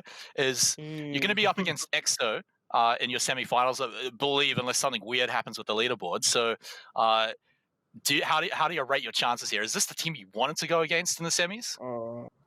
I mean, yeah, I guess. Look, I don't mind who we verse at the end of the day, but EXO they've got gun skill, given that, but I feel like if we're structured on the day, we should probably win it more than likely. Okay. All right. Well, congratulations on probably the most entertaining series we've had all season, and best of luck next week as you move into the playoffs. Thanks, guys. Have a great day. Thank you very much. You too. We will have a great day here as there's 2 hours left of the daylight hours here in New Zealand. But guys, we've got one more series coming up, and that one is going to have to be after the break as we move into it. So stick around as we're going to have the last round robin match at ShadowNet versus PC419 after the break.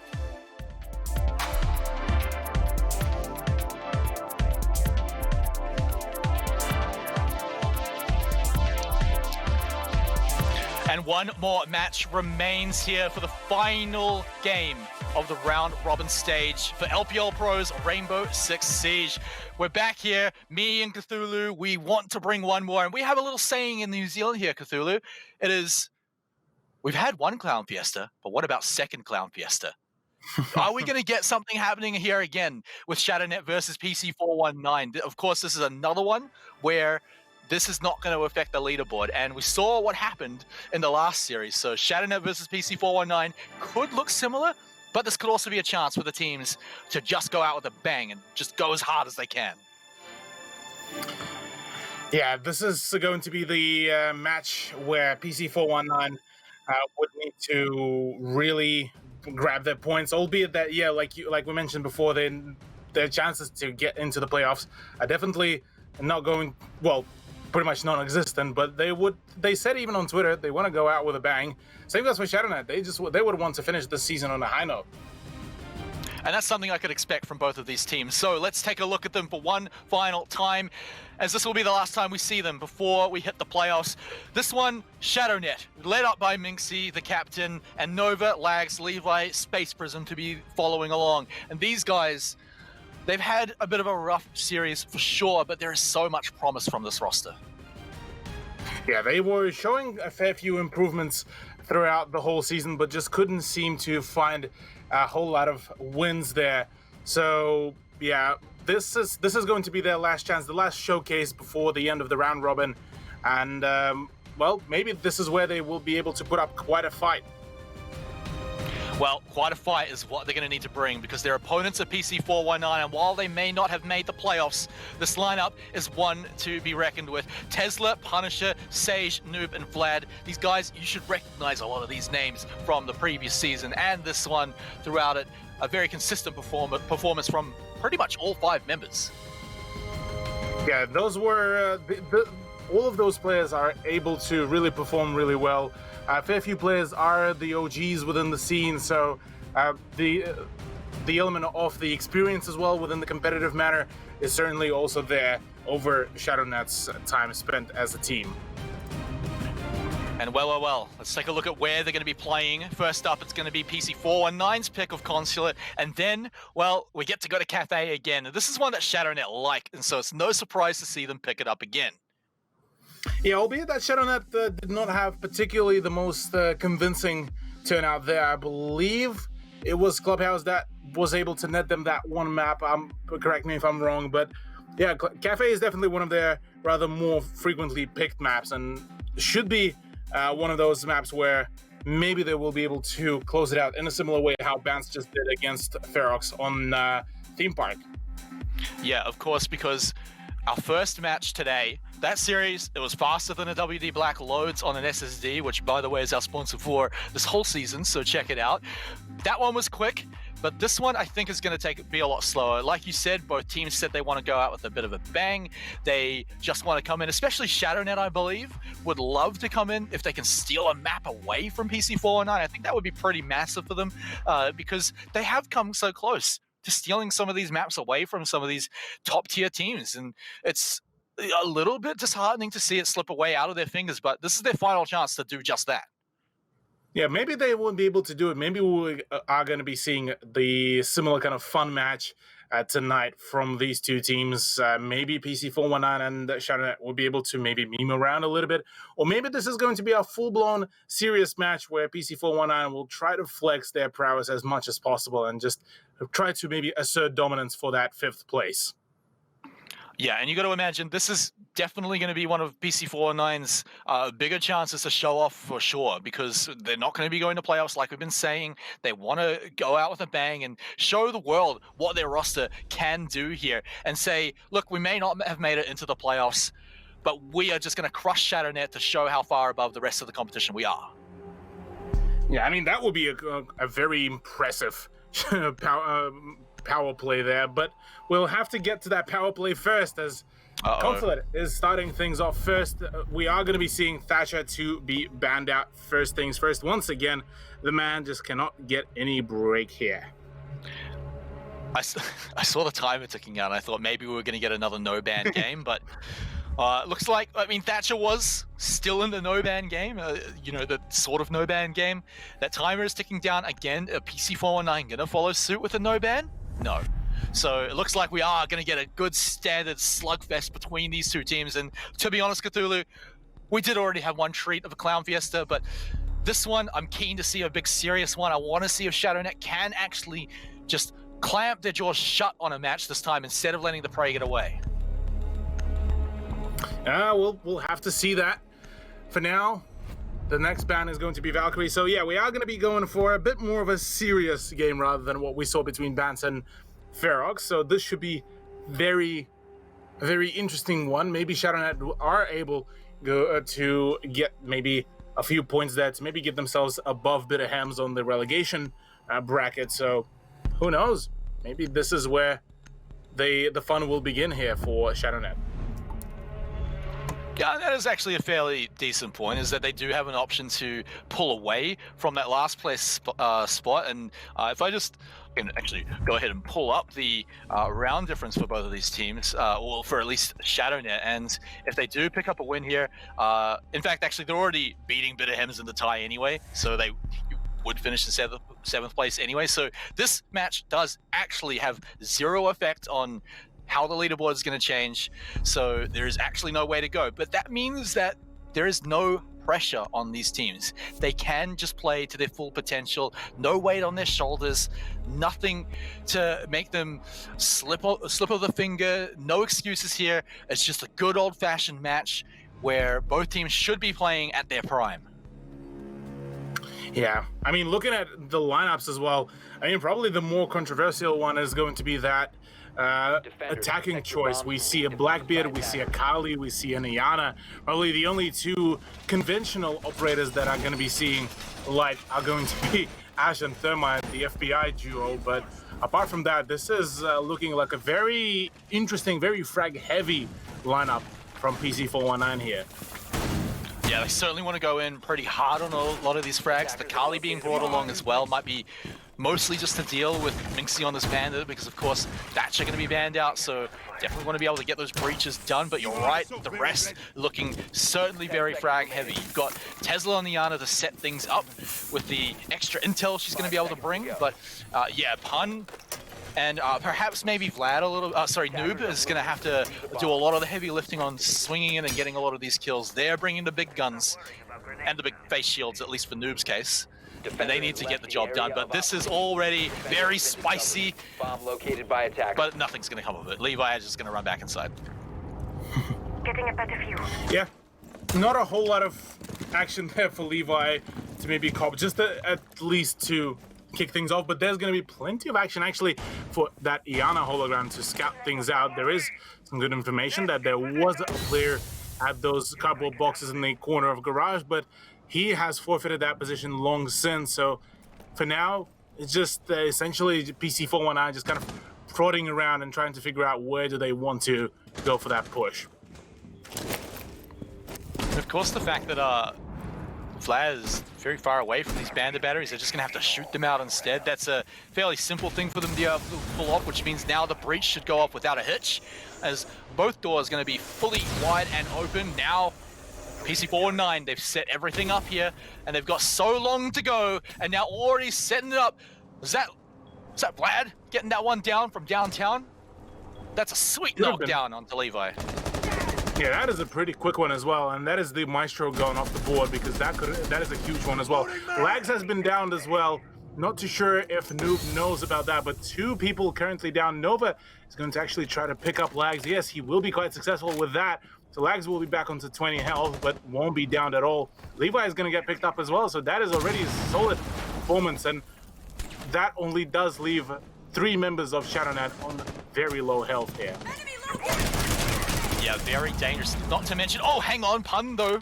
just rips through the wall, takes Minxie's head off, and now 3 low health members, Space on full health, but I mean, Vlad down, maybe they can bring this one back, and they are still finding more on PC419's side. So the final drone's now coming out, still a whole minute to go. I believe there is, oh no, well there's no gas grenades left at all, because Nova's been taken out already. So this is going to be a pretty easy push coming in for PC419. They've got a huge advantage on these peaks, even without the Blackbeard, thanks to all the health.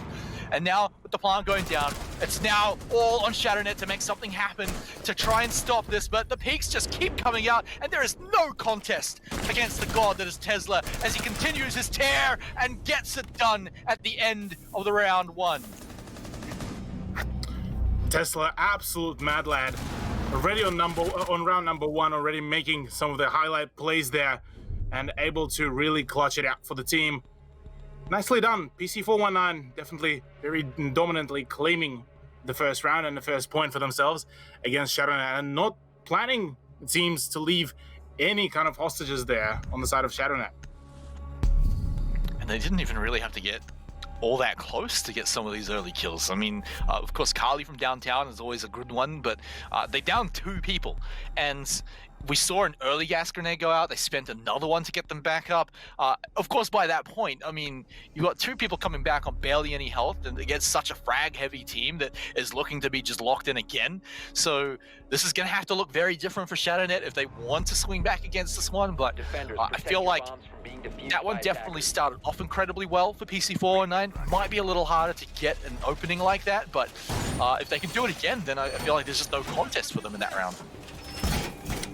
Yeah, if they are able to shut down kind of any momentum that ShadowNet were attempting to create, yeah, this is going to be quite a soul-crushing one as well. So only one way to find out whether this will be the case or not, but at the very least you can say that, yeah, PC419 are definitely coming in quite ready for this very matchup. 10 seconds to And something that I really like with what they're doing here in this match is they're not 100% memeing or anything like we saw in the last match, but they are bringing picks that I can imagine they wouldn't bring in the semi-finals. So it's similar to, of course, not being able to go in the playoffs is going to be a bit different to FEROX's case, but this is, of course, not the only league, so hiding information always going to be important. They have an opportunity to do it here. Yeah, whereas, say with Bans, if they would have tried to hide their strats, it would have been pretty much for nothing, because they still yet to reach the potential of those, like, top 4 teams, even though they're still able to contest them. For PC419, it's a slightly different story. Whenever they will come to the next season, if they do end up coming through to the next season, they will need to be very wary about not showing too much of how they generally play and to show maybe the general gist of how they approach the thing. So here, they will need to maybe preserve some of the rather more sacred strats. But talking about some of the sacred strats, it's Tesla about to go full send the moment the breaches are going to start coming through. There's already the prep. There's the breaches coming through. Tesla will get shut down, surprisingly, as Levi was actually very well prepared for that push. Well, there's already a plentiful amount of crossfires being done. It's just an absolute bloodbath here between PC419 and ShadowNet, and right now in a 3v4 situation, both sides are looking quite tagged up and not really favorable for themselves. Yeah, but the plant is going down for PC419. If they can secure this one, that's not a lot of health on many members of ShadowNet. Noob has dropped down incredibly low, but he's Blackbeard, baby. But Blackbeard's shield does nothing against that C4. Diffuser's still down, so Pun is going to be looking to lock the site down if he can, but he's going to have to do it from outside, and he's still fearing for his life, and he should have been, as they get him down, and this should be the Diffuser. Easily taken out, or if they can make it all the way there in time. Looks like should be no problem at all. 20 seconds still left, and this one going to be tied up by ShadowNet. Yeah, good tie-up by ShadowNet. It was definitely a bit of a closer one, but my god, that was just an absolute action-packed round. Well, I mean, when you kick the round off by just zooming on in and, as Amaru, well, I mean, that's going to be certainly a very aggressive, very quick round, and that's exactly what we saw coming out. The plant also came out super early, throwing the round into a bit of chaos, but yeah, I mean, look, ShadowNet, they held their head high, they stuck around and made sure to pick up the rounds. We're still seeing some picks teased, at least so far, by PC419. I would not be too surprised to see Nook locked in, but who knows what they're going to be messing around with here, trying to troll out ShadowNet maybe, but ShadowNet are sticking to their guns. They are not bringing anything down. They're giving the full respect right now to PC419. I mean, that's also a really nice thing to do. Just being able to just Attackers need show to that locate respect, and just defuse being as able many to bombs play it as out they as much as they want, as much as they can, and just enjoy the times, because these are the last few games before the season for them ends, that their run ends with an LPL Pro, at least again for this season, and after that they will be sent to essentially the theater to watch the remainder of the team to battle it out. Yeah, and of course, though, ShadowNet do have some relegations to deal with a little bit later on, so they're still going to have to be sticking around for a few more matches. They may want to... it doesn't look like they're going to be hiding any kind of strategies like we're talking about for other teams, so they should be feeling confident going into the relegations. But to come out of it, taking even just one map off PC419, regardless of how they're playing, I think that should feel very good to move into relegations, especially considering that you would overtake Bitterhems in points, not have to rely on a tie break either to just definitely secure that 7th place. So it's all about moving in with that momentum to relegations if you're talking about things that matter. But it definitely still is contained in the series where ShadowNet are still sometimes struggling to deal with what PC419 are doing, which is a little different. Yeah, PC419, they occasionally bring in a few very different things here and there. They're able to spice things up from time to time. I mean, bringing in the Nook here, Tesla seeming to be the main kind of person to experiment around with some of the picks, some of the decisions. And well, another thing is that Vlad, the person who is quite rarely seen on Kali, is the one that keeps on consistently bringing in her. Going dark. All right, activate the Hell device and let's see if there's going to be anything found. It's mostly just used to secure some of these camera kills and make some more progress throughout the site. And now the breach coming down. Any kind of reaction so far not being shown by ShadowNet. They're holding their ground as we see Noob starting to turn the corners. He's going to be the peaking king here. Of course, Blackbeard incredibly powerful at that, but still no avail. And no, Goodbye. Mixie.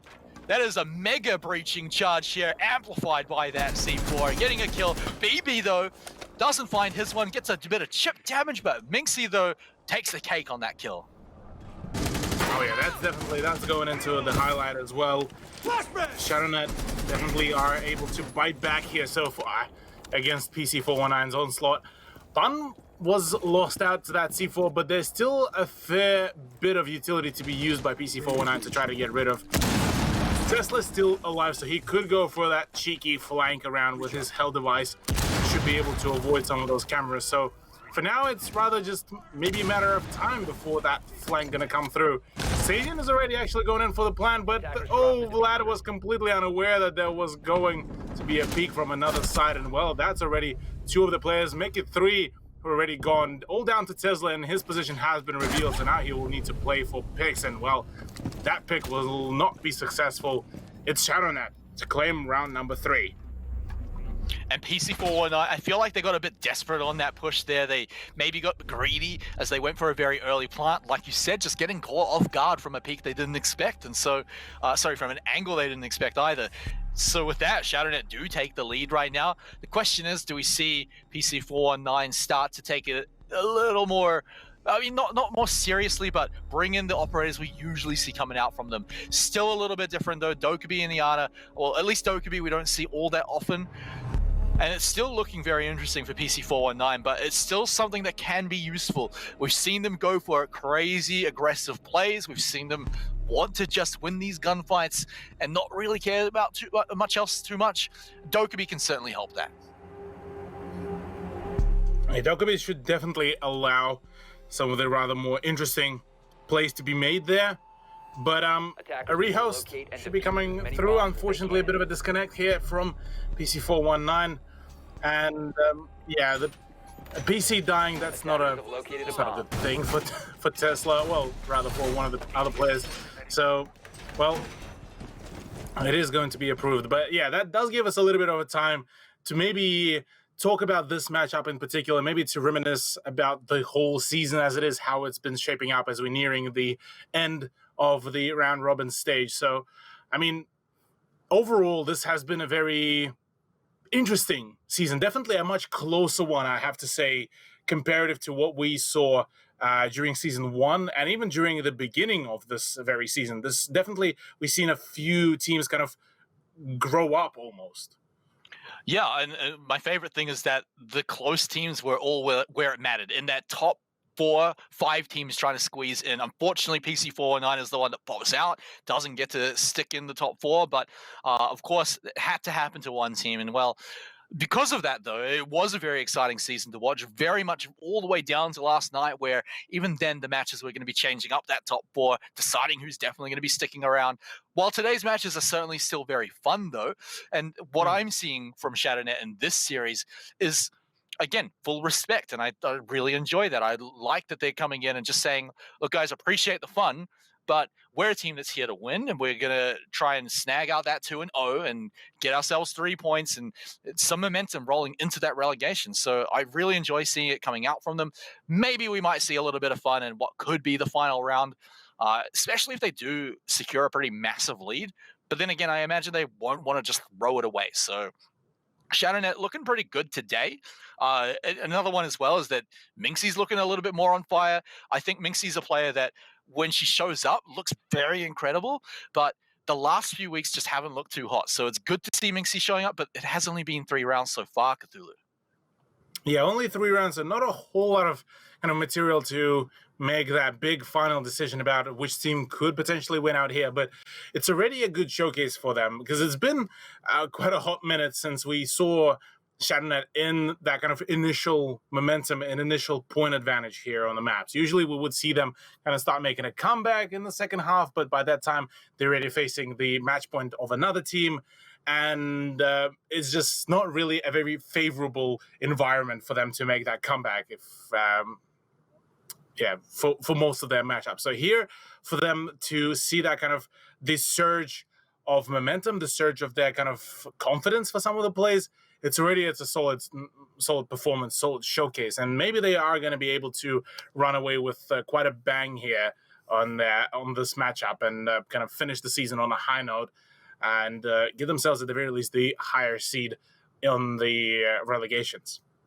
Yeah, but Cthulhu, I mean, ShadowNet may be taking the lead, but any fan of theirs will definitely remind you that there have been games where they've had a 3-round in a row, a 3-0 lead opening to the round, but then suddenly things just start swinging back and they don't manage to pick up the round. So you can't get too hopeful just yet for them to finish off the round. Yes, it's the right start, but it doesn't secure anything. It's something that we've seen plenty of times where ShadowNet do, not plenty of times, but at least once, and a very good example where they get 3 very strong rounds in a row.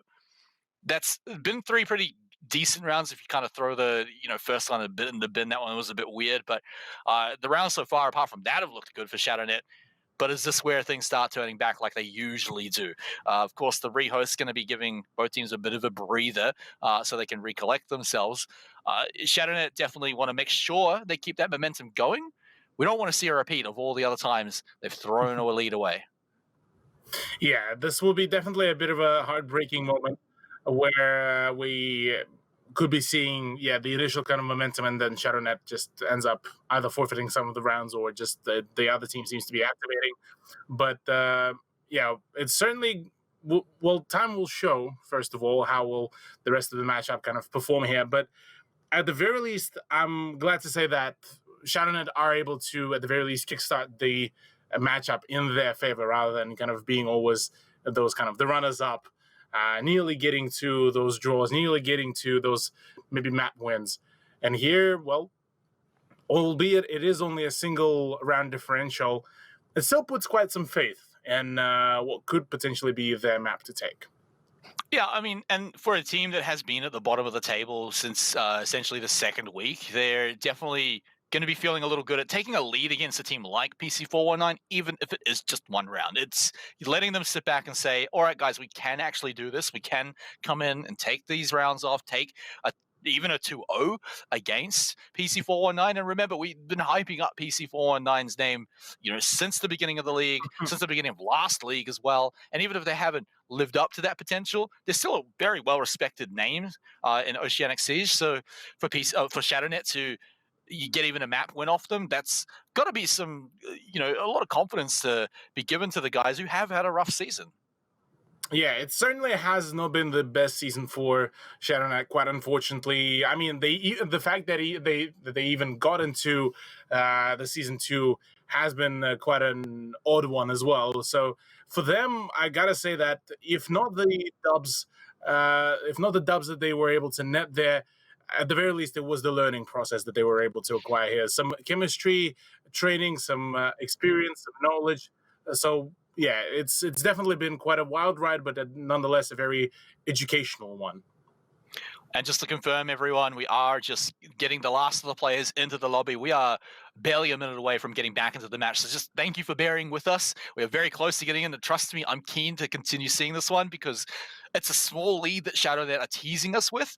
But I can totally see PC419 either turning the switch back on, taking it a lot more seriously, or still managing to come back and find a few rounds, kind of like we've been saying has happened to ShadowNet before. But it sounds like we're getting the go-ahead from the admin team. It looks like the lobby has been recreated successfully. So let's get back into round 4. Same site, same operators. Same site, same operators indeed. It's going to be a lobby defense for round number 4. And it's a site that is usually considered more so of a tertiary one. But a fair few teams actually do prefer having that site to be played out because it also allows to kind of play that almost a trap-like strat where you can lure the attackers into the site and then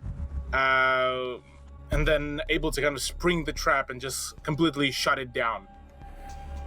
Attackers need to locate. Do you know if Moss is the name of like Vlad's pet or something? Is that what he was talking about? Discover the location. I believe first of all, that would be a very odd name for the pet, but no, I believe that is the anti-cheat program. Oh, right, of course. What am I thinking? Maybe there's an actual Moss on his computer, which definitely gonna be. Well, that's what I first thought, and that confused me even more. So, yeah, my only other thought was like a cat or something. We've all had the cat just walk up, turn your computer off, or jump up in front of your screen at some point. Cat lovers will know. I'm sure they will. But now we're finally back in Cthulhu. We finally get to go back and see if PC419 are going to swing back, tie up the rounds, or if ShadowNet are going to continue to pull ahead in their lead right now. These rounds have looked pretty good, but like you were saying, this is one of the more tertiary sites here to see if they can find a way to make this one win. If they can, then I'm feeling hopeful for ShadowNet. Yeah. I mean, the round advantage is definitely going to give them at least a buffer for maybe a few mistakes, maybe a few experimental plays, but as it stands, really, there's already a very confident push already accompanying with the hologram as well. And, well, there's a DMR coming out. Oh, there's the play as well. Fantastic bait with the Iana's Charisma hologram. But, Tesla gets another one, actually, with the SMG-12. Fantastic peek as well, albeit that does leave him on a slither of health. And this should be a pretty easy case for some hacks here. As I believe the phone's dropped in a pretty easy position for the Dokkaebi to move in and get it going. So there should be a pretty massive advantage. I mean, if not just the kills already for PC419, but saying that, Lags just sneaks up onto Vlad, takes him out, and here we go. We're back into it a little bit. Tesla, though, on barely any health, like you were saying, has to take some of these very carefully. And, well, it's just getting the ADS draining down and has to back off because he does not want to risk that small bar of health he has left. Most definitely. Well, we are going to be seeing the phone call, another one, I believe, to come through. So they should be able to, at the very least, reveal some of the positions of the defenders. And Noob is the one to actually follow suit here on the main spiral stairs. Can he find the frag, though? There is a Nova right above him, but neither of the players are aware of the positions of one another. And instead, Nova could potentially creep up here on one of the attackers, just overlooking from meeting into the lobby. It is Tesla, so a single, even bit of damage will be able to take the man down. There's a sprint in. Lags finds one. Tesla will be falling to Nova, and all of a sudden it is a 2v3 situation just like that against PC419. Yeah, what on earth? ShadowNet just suddenly pulled this one back. Two very great kills. This one needs to go through for Noob, and he just drops him down to the ground, so that will do for now. But it's Lags to come back in and get vengeance for his teammate. Just Pun left to get the job done, and he is certainly going to work. Already Space Prism out of the way, but it's Lags and Nova standing now in his way. 25 seconds. They don't even need that much time to just frag him out. Fantastic job by Lags as well. It seems that the whole of ShadowNet's roster is fully activated, fully prepped, all warmed up and ready to roll, because already they have a 2-point lead for themselves. And round 5 is looming right above us. Smite ready to shake things up even more so.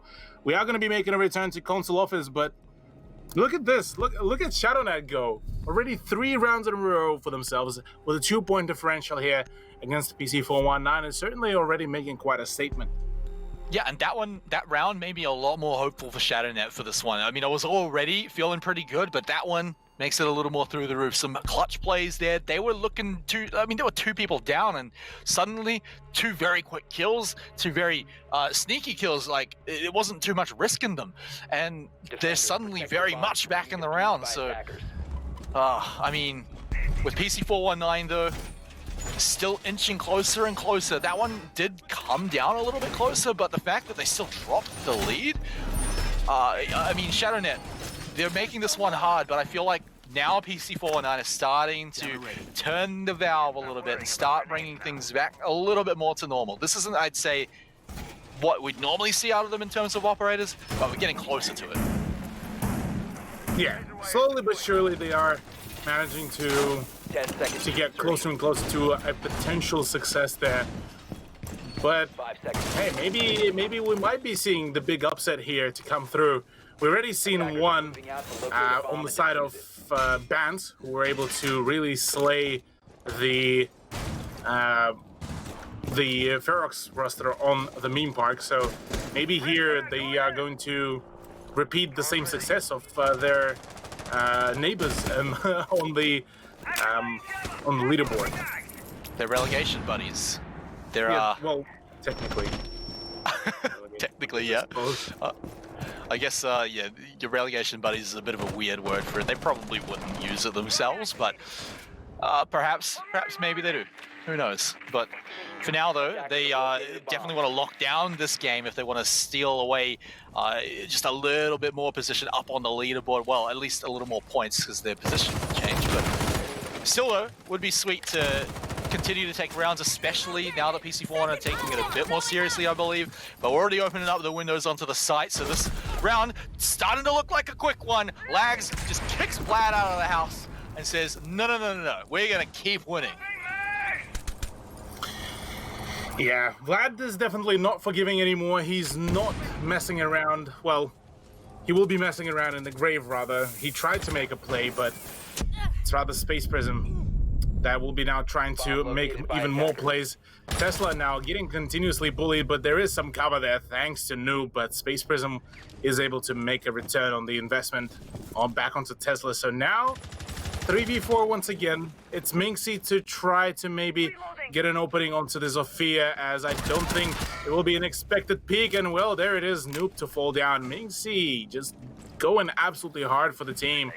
And well, right now it's only 2 more remaining players. Sajin to make a play there, and we'll be able to find a frag as well as the yokai drone, but still the timer is being drained. The chances for the success are dwindling, and well, right now it's just literally just a matter of time before they might fall. Well, the plant is going down. Can the yokai hunt it down? It looks like the ping comes out. Easy peasy. At least it wasn't a clutch one. They've still got a bit of time to make it work, and there goes the yokai. So no more free denial anymore. Space is going to have to poke his head out if he wants to deny it. Already though, Sage, he will not get that plant down, and Pun has got to book it out of there. They leave the diffuser behind. He's got 30 seconds to go in and pick up 3 frags, because he is not going to get that plant done. And he's got to find his last 3 members of ShadowNet who are looking primed to continue it. What on earth? Pun has found space straight away, so maybe he can find us 15 seconds, but nope, he's walked right into the wrong doorway, into the wrong neighborhood, and ShadowNet another round to pull ahead. Pun picked the wrong house to to try to peek at, because that crossfire was very well coordinated by ShadowNet. The moment they knew that where Pun is going to be coming from, they had everything all set up pretty well.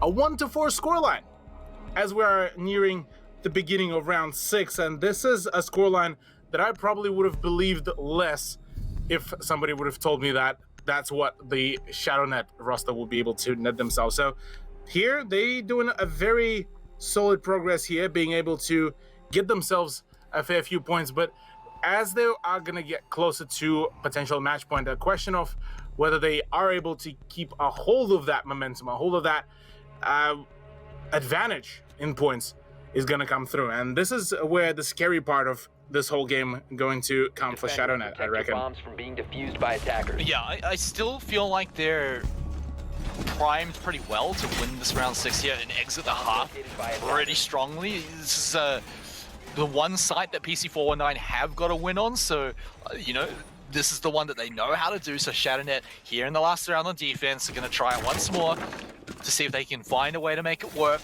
But I'm still feeling good about their chances here. They have had some fantastic rounds, 3 rounds in a row, in fact.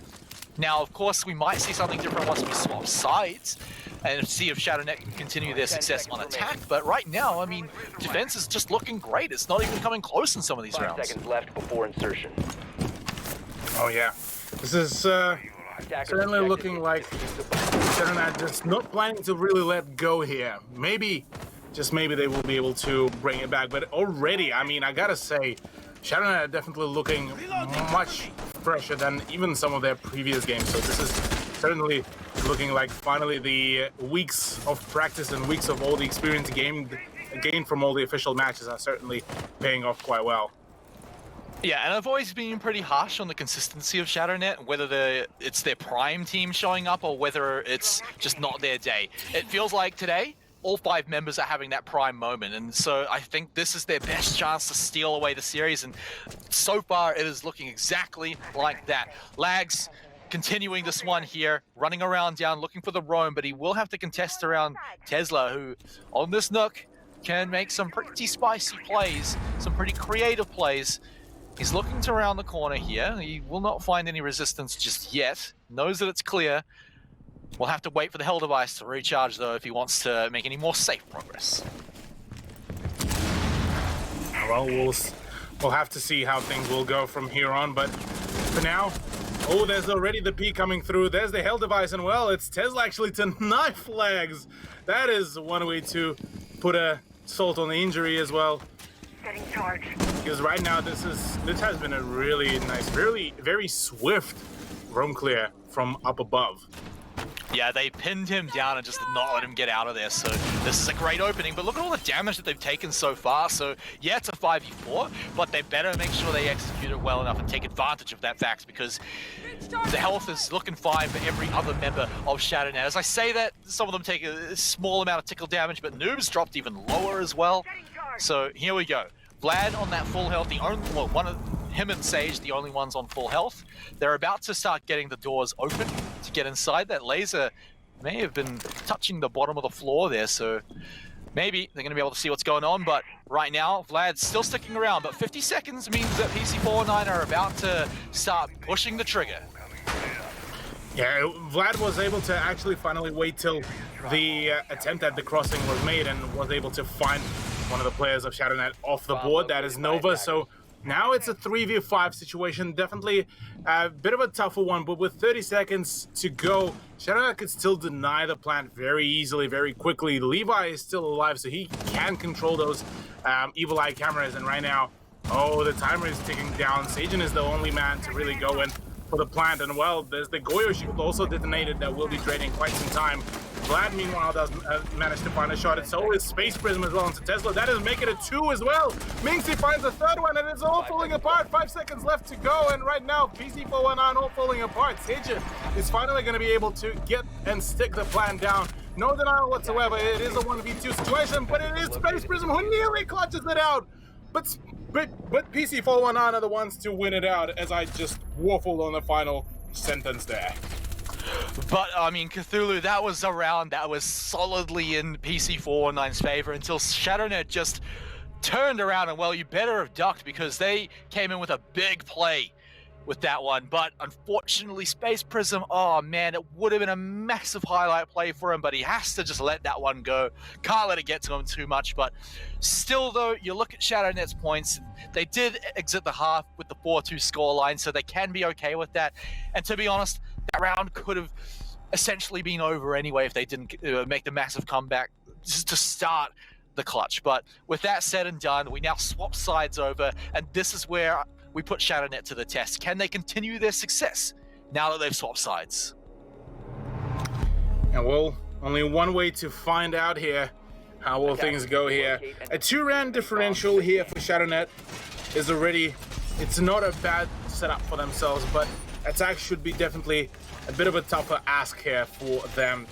Their defense on a few rounds was a little bit questionable, but they were able to make the play there. After the rehost, Levi is still unfortunately sitting on a bit of a donut there for the man, but maybe, just maybe, he will be able to pick up a few frags here on the second half. And we've got to shout out Lags as well, who's been having a pretty killer round, at least after the rehost. He's sitting on 6 frags. He's usually the top fragger as well, so doing a pretty massive job right now. It's being supported pretty well by the rest of ShadowNet. So keen to see what the man can do here on attack. He's going to be backed up by Space Prism. We've got, I believe, all 4 of those frags in the last round now on Ash to be a pretty frag-heavy operator. But this is now Vlad seeing if he can get a cheeky little kill at the start of the round, but will not be awarded a freebie. Not at all just yet, although if he peeks around again, maybe he will find one. I'm not too sure if Nova will be actually attempting to peek that angle and actually could potentially punish Vlad, but no damage will be exchanged in any shape or form. Both of the players are going to be well and healthy, and so right now, Levi is actually, matter of fact, going to be trying to maybe find an opening onto the player in the exit stairs, as Vlad right now is in a little bit of a pickle there. There's a plentiful amount of flashbangs being thrown around, and he's able to actually escape the exit stairs quite successfully. Yeah, a bit of an awkward one to get out of, but get out of it he does. And now he still gets to hold down this pretty sweet angle. And a drone going to go perhaps the wrong way if he wants to spot him out, but will now come up. He'll take it out, but that information is now on ShadowNet's side. They know where he is. Do they go and push in onto him is going to be the question. Yeah. Well, we'll have to see that in just a few moments. Not a single frag has been acquired by any of the teams, so right now, it's just a calm before the storm. Just as I say that, it is Levi that will pick up a kill into Vlad. An attempt to run out by Pun will be quite unsuccessful, and Minxie actually opens up onto Sajin as well. So that is already 2 fantastic kills. The smoke and the Womai gone. Now all down to Noob and Tesla and Pun to make things work here against a 5-stack of ShadowNet. Fully healthy one as well, so this is definitely going to make things a bit more difficult. Lags, pretty sure he is quite unaware of that, but no, he is aware about that Jaeger, and well, there it is. Finally, we'll be finding the shot into Tesla, and Pun's second attempt at the run out will be finally claiming the frag. So at the very least, it won't be the flawless round. Super duper clean plays here by ShadowNet, and a lot of them individual too. And Nova, oh, he was just waiting there for Pun to moonwalk into his line of sight. And now it's just Noob left. He's got a pocket full of goo mines, and that's about it here left to go. Maybe he can make a big clutch play here, but he's going to have to retake the site. And now... Defender has been discovered. I don't think it's going to happen, Cthulhu. I mean, he's just flailing around outside, trying to bait him out, perhaps. Maybe get a kill as he comes back in here. But he's going to have to make it work in 30 seconds. He's lost half his health and all of his frags.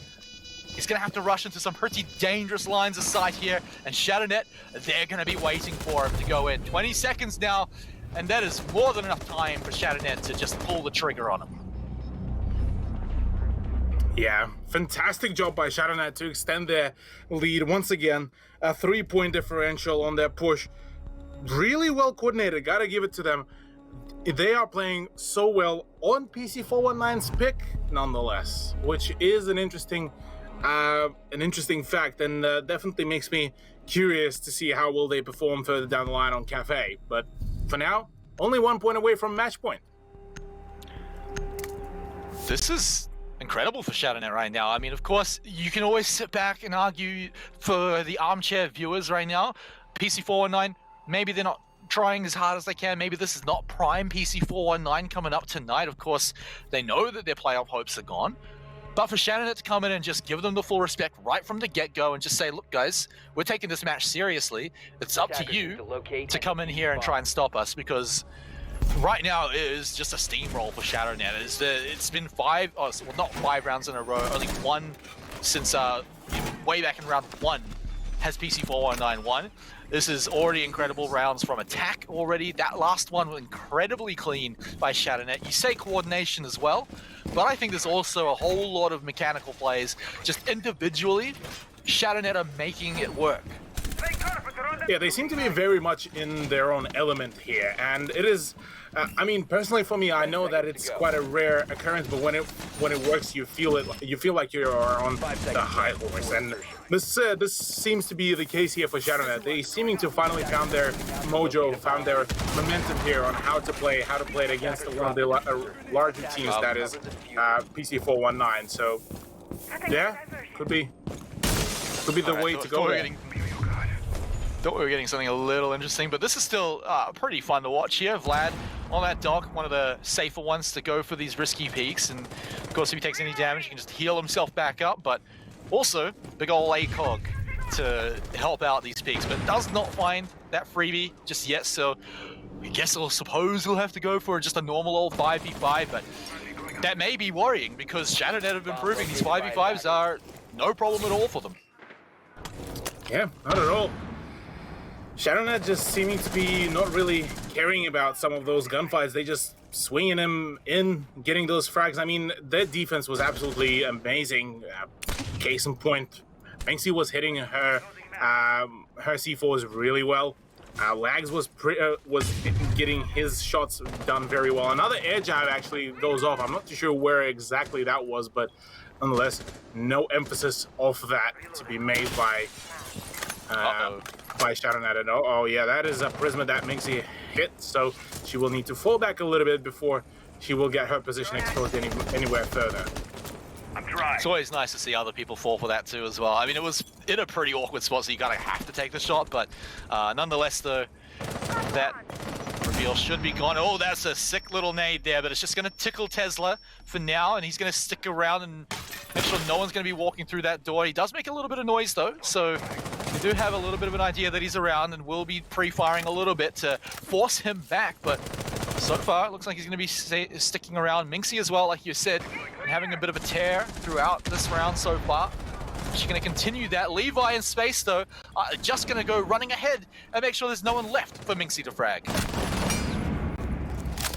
Yeah, well, Nova also adds up to the kill tally as well of right now ShadowNet, and Space Prism is also adding things up. It is looking like they're not letting go of that chance of winning the map, and oh my god, a flawless round here on the console office push. ShadowNet claiming their match point here and potentially only one round away from closing out the map #1 and claiming at the very least one more point here. Yeah, the biggest story we've said for ShadowNet is going up against some of these top tier teams and almost taking away one map, sometimes even two. But here, they are so close. This is probably the first match point they've had ever since they went back up against Blessed, now Bitter Hems, of course, where they got their only map win. This is now the closest, probably the first time they've had match points since then. So maybe they even might be feeling the pressure, even if there isn't too much on the line here. In fact, there's nothing on the line here, just their pride and just their ability to close out a map here. Yeah, they've got a lot of leeway to do it, and it should be looking fine considering the last few rounds. But maybe they'll be shaking a little bit. PC419 though, hopefully they're not feeling the pressure too much with not too much on the line, because they're going to need the next 4 rounds in a row to count a lot. Yeah, well, we'll have to see how the rest of the matchup unveil itself, because right now PC419 are on the brink of losing their own map pick, of losing one of the, what was considered one of the rather easier matchups for them, to where they could have been claiming those kind of 10 seconds left. final points, even though they didn't really care 5 seconds potentially left. about them, just because, well, it won't really affect them. They won't be dropping down into the relegation in any shape or form. But for ShadowNet, they're definitely A bomb has been working on a high note. There's the spawn peak as well coming through, and Vlad actually does manage to make a response back onto Space Prism, shutting him down early into the round.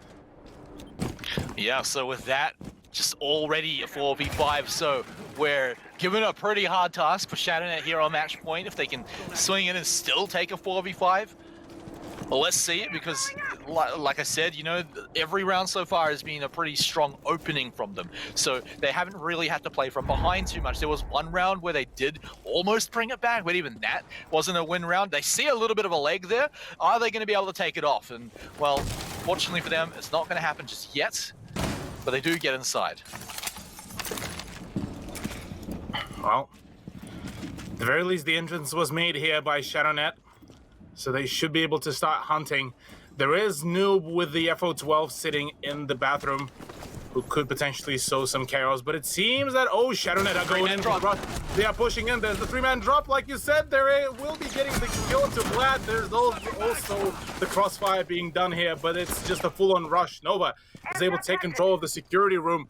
Going to try to maybe find a flank onto one of the players. There's the shot and damage onto Noob, and actually, I believe that is actually instead Fun that is down. And, well, the remaining 2 players of ShadowNet are getting pressured from multiple angles right now. The swing by Rook, but whoa, will be secured by Tesla. Last man standing, it's Nova with the SMG-11 trying to find that contest, but right now just too little health and no time whatsoever. And Sajan will be the one to finish him off. So ShadowNet will have their momentum curbed a little bit, but they still have plenty of rounds to play off. Yeah, that's the great thing. That round there, though, was, you remember, a 4v5 from the start. So playing from behind, not always going to be ShadowNet's strongest suit. However, I liked how they approached it. They did something very different that perhaps could catch PC419 off guard. They're saying, look, guys, 4v5, we may not be able to just pull this out conventionally. Let's just go for the meme 3-man drop. It was literally that allow us to introduce ourselves meme as they all dropped down. Didn't work out, of course, but I'm giving them credit for trying. Like you said, though, plenty of leeway here. It's still 3 rounds in a row that PC419 need. Are we going to see more peaks again? But because I think ShadowNet are going to be very onto it. Again, not just going to walk into that one. You did see them fighting back a little bit, but I feel like they won't just let that one slip away again. They want to walk into this one with a full 5-man squad. Attackers have located a bomb. Yeah, well, probably the main thing here for ShadowNet is going to be just to try not to lose out on their fraggers early into some of the gunfights, because I believe that the fact that they lost Space Prism fairly early on into the round has definitely impacted their attempt at succeeding in that previous round. Just slightly less utility to pressure the defense with, and, well, from there on it was just a bit of a downfall there for ShadowNet. So maybe we will be seeing something different from them. Maybe they will be playing a little bit more of a cautious break. But apart from that, yeah, it's just business as usual for now. Yeah, it definitely feels like, though, PC419 is starting to ramp up and maybe bring a little bit more effort into this one here, as they definitely looked very strong on that round, despite the creative ways ShadowNet approached it. But the question is, how much more are they going to be able to do it? Now, because we don't have just a peak kill straight from the start, we do get the full strength ShadowNet lineup coming into this one. Let's see what they can find from it. It wasn't looking too hot last round, but of course, that was from behind. So, entry in Cthulhu here. Let's see what they can find, if they can get an opening frag. Remember, their openings have been super strong throughout a lot of these rounds. Their peaks have been great. Their swings have been awesome. Just one more round where it has to happen again. Yeah. Space Prism now going to be trying to get the opening here, maybe to drain out some of the utility. First defender has been spotted out, but for now, no evidence of that. There is going to be a bit of a game of pre-fires. Who can find the longer angle, but oh, instead there's just a white swing there. And Sajin actually picks up a triple there for himself. Oh my god. What? No, completely no remorse there. There's just an absolute just carnage. And well, now ShadowNet are forced to play in a 4v2 manner, and this is not exactly what they wanted to have. 3 of their players line up for a single spray down by Doc. That is already a feels bad moment there. Yeah, I feel like just even after that happened as well, they're going to be struggling to recoup themselves, although Minxie seems to not have an issue with that, as she's already flicked up to get 1 headshot. We're going to need a few more of those to get through. This frag could be very important, but it's just going to be a little bit of damage here tickling Vlad. But 2v3 doable, but without Minxie, it might be a little hard. Justin over here, 1 frag left and a bit of a hope. So he's going to back off, run around, recoup. 45 seconds to make this big clutch flame work. Still having to get rid of cameras though is going to reveal his position in an already tense situation. But not so tense that he can't take out Vlad. But now just Tesla, Pun. How many yokais are left is going to be the question. Pun should have plenty left to be able to scout him out, see what he can find. This diffuser should not be on his mind. The frag should be, but he walks straight into the frag of BC419. Tesla to secure that one. It's ramping up for BC419. Are we going to see them steal this one away? Oh boy. Oh, this could be a very huge upset if BC419 are going to run away with the map win, even after all of the effort that ShadowNet has pulled in.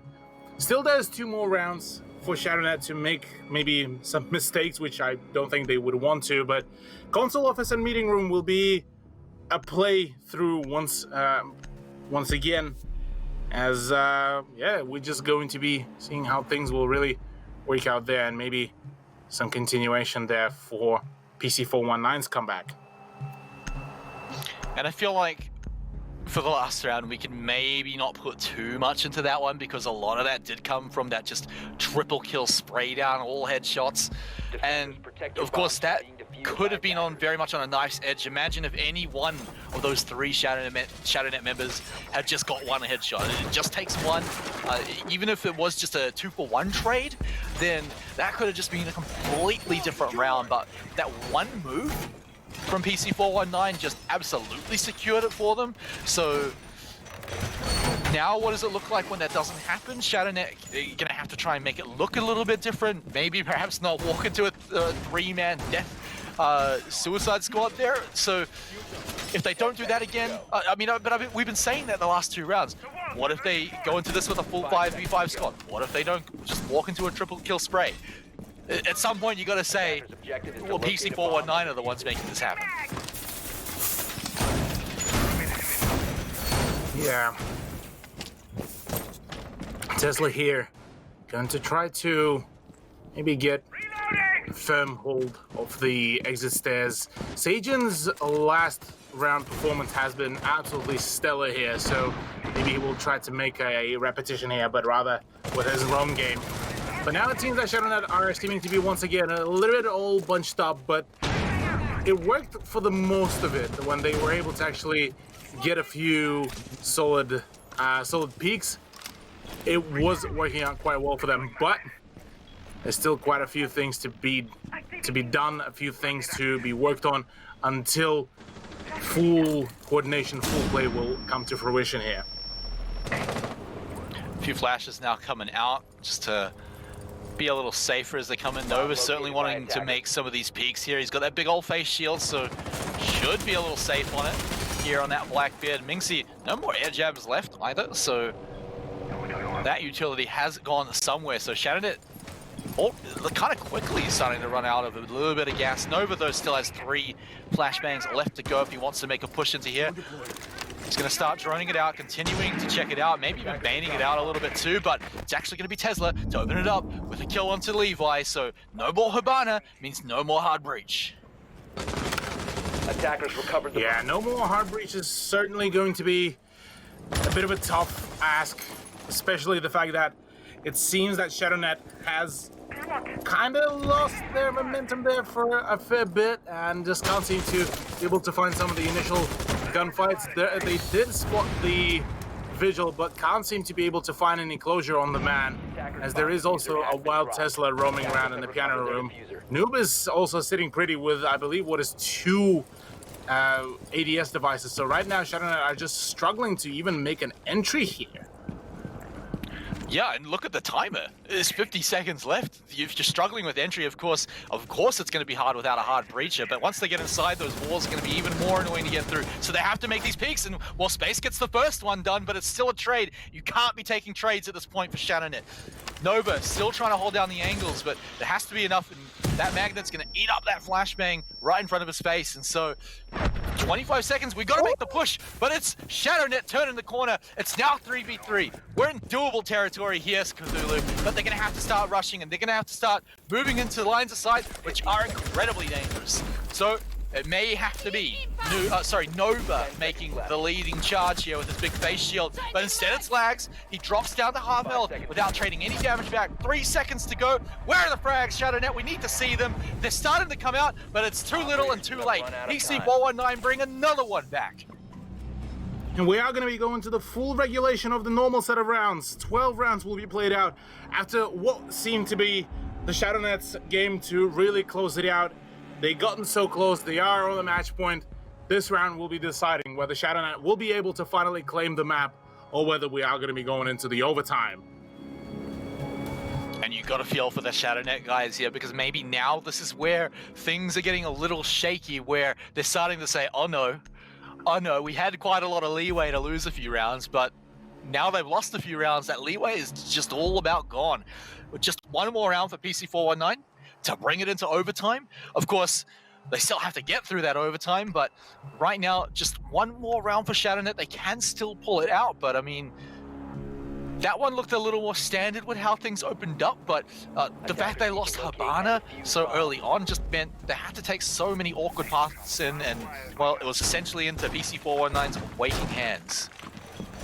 Yeah, the moment they lost the hard breach, this was pretty much just about to be all over Red Rover, so maybe here on the cafeteria they should be able to bring the play. I don't think there's going to be any kind of sort of particular way that Levi would die before getting the breach done, so at the very least he should be able to get his primary job done there, unless there's going to be some wild triple or double run out by PC419 to shut him down early. But apart from that, Seconds left before insertion. ShadowNet should have probably one of the rather more safer approaches to decide. But as I say that, we nearly see, yeah, we just about to see an attempt by Vlad to get the spawn peak going. So many windows already opened up, so many doors. ShadowNet are saying, come right on in, PC419. Walk right on in. You're welcome completely. They don't bait hard enough, though, as PC419 are not going to fall for the trap. Like you said, a lot of them are going to be focused down here at the garage anyway, focusing on that breach. Pretty hard to get any kind of cheeky peeks out here, so this one should be looking like a bit of a freebie here now that the bandit battery is gone. So the breach is going to start, but that is already the sledge out of the table now. Nova gone. And so 4v5 again to start things off here for ShadowNet. Yeah, it seems that just things are not seeming to be really working out. There are no new jammers, so they just are waiting for the right moment to go in for the push. Vlad already pushing in. He will be able to find a one. Nearly had a two, but it's just all a flurry of kills. All the trades are now leading so far for PC419. Only 2 players remaining for ShadowNet, and all of a sudden, this rush has not paid off in any shape or form. Space Prism and Minxie are the last 2 players standing, and right now, well, oh, another tight angle to be held by Sajin, and he is the one to get the dub here. So for now, it's all down to Minxie against 4 players. Things are just not looking so pretty here for the captain of ShadowNet. Attackers recovered the diffuser. Yeah, this one is essentially just going to send us here to overtime. 1 step forward for Minxie, however, 3 steps back with that health damage she's just now taken.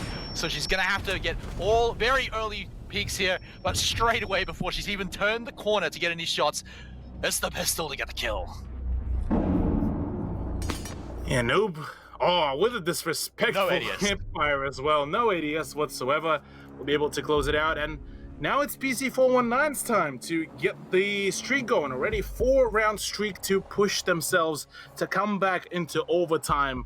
And my God, the game that we were thinking that would be over within a matter of just a few short moments after ShadowNet gained themselves the match point, it seems that now it's seen a complete reverse sweep here. Yep, and that is 4 rounds in a row now for PC419. They're fully activated. They're shutting down ShadowNet basically at every corner, and this is something that I was worried about, and I think a lot of ShadowNet fans certainly feel the pain. ShadowNet themselves probably certainly have felt pain similar to this before, coming oh so close to taking down some of these top-tier teams, and this is probably the best example of it. But here's the chance for ShadowNet to change history, change up that script, and finally get their jaw shut on this one last team. Their one last match here throughout LPL Pro during Season 2 here in 2020. They can just close it out here. That's one map, and that would feel great. Of course, we still have KAFE after this, but I mean, this is going to be a spicy overtime here, Cthulhu, because PC419 are on an absolute roll. If ShadowNet can get even one round here, they could stop it in its tracks. 5 seconds to go. Could very much do that, but for now it's their attacking side. They need to make sure that they nail that push, otherwise they're definitely going to be in quite a bit of a pickle there. A very dangerous peek by Tesla could have potentially resulted in a few frags or maybe his own demise, but neither is coming through yet. He might just be able to find... Yeah, he does see Lags, and well, that is Lags gone. The top fragger of ShadowNet once again shut down, and oh my God, that is going to be quite a tilting moment here. Oh no, you cannot lose Lags in a round that counts for so much here. Really needed him, so this 4v5 on the same side as last time as well. This one did not look good at all for ShadowNet last time. They made a rush play in. Are they going to make it again? It doesn't look like it. They're just going to lock down the site, lock down the angles before running in. And it seems to be the smart play for now, as they've kept everyone alive. Both doors now open. And how are we going to see ShadowNet approach? Maybe ShadowNet might need to try to maybe take control of the ground floor, because last time they tried to rush in, it did not really particularly work out. So maybe to try to switch things around, maybe try to make it a bit more methodic. Their drone game has been definitely a little bit lacking ever since they started losing the rounds to PC419, but this is a solid beginning. If they are able to get rid of Sage in here, it could be a huge one. Nova finds another one onto Tesla as well. That is a solid start here as well. Now in a 3v4, they just might have the chance to really make things swing back into their favor. Yeah, these have been some excellent kills to respond to the fact that they lost Lags pretty much straight away. So now this is totally looking more in ShadowNet's favor. They still have all their hard breach. In fact, they've already got the doors open. So this should just be the droning to come out. They've got plenty of time with over a minute to go. Of course, they do have to worry about a few things here and there. These cheeky C4 plays could just swing it completely around by Vlad, who's been checking out their intel the entire time. So ShadowNet, we don't want to see any rushes. You've got time to make it work. And look at that. They're continuing to make it work, but Hun swings one back, but it is just a trade. And ShadowNet, they swing in round number 13 in overtime, and they get the first one back. And now we get to swap them back onto defense.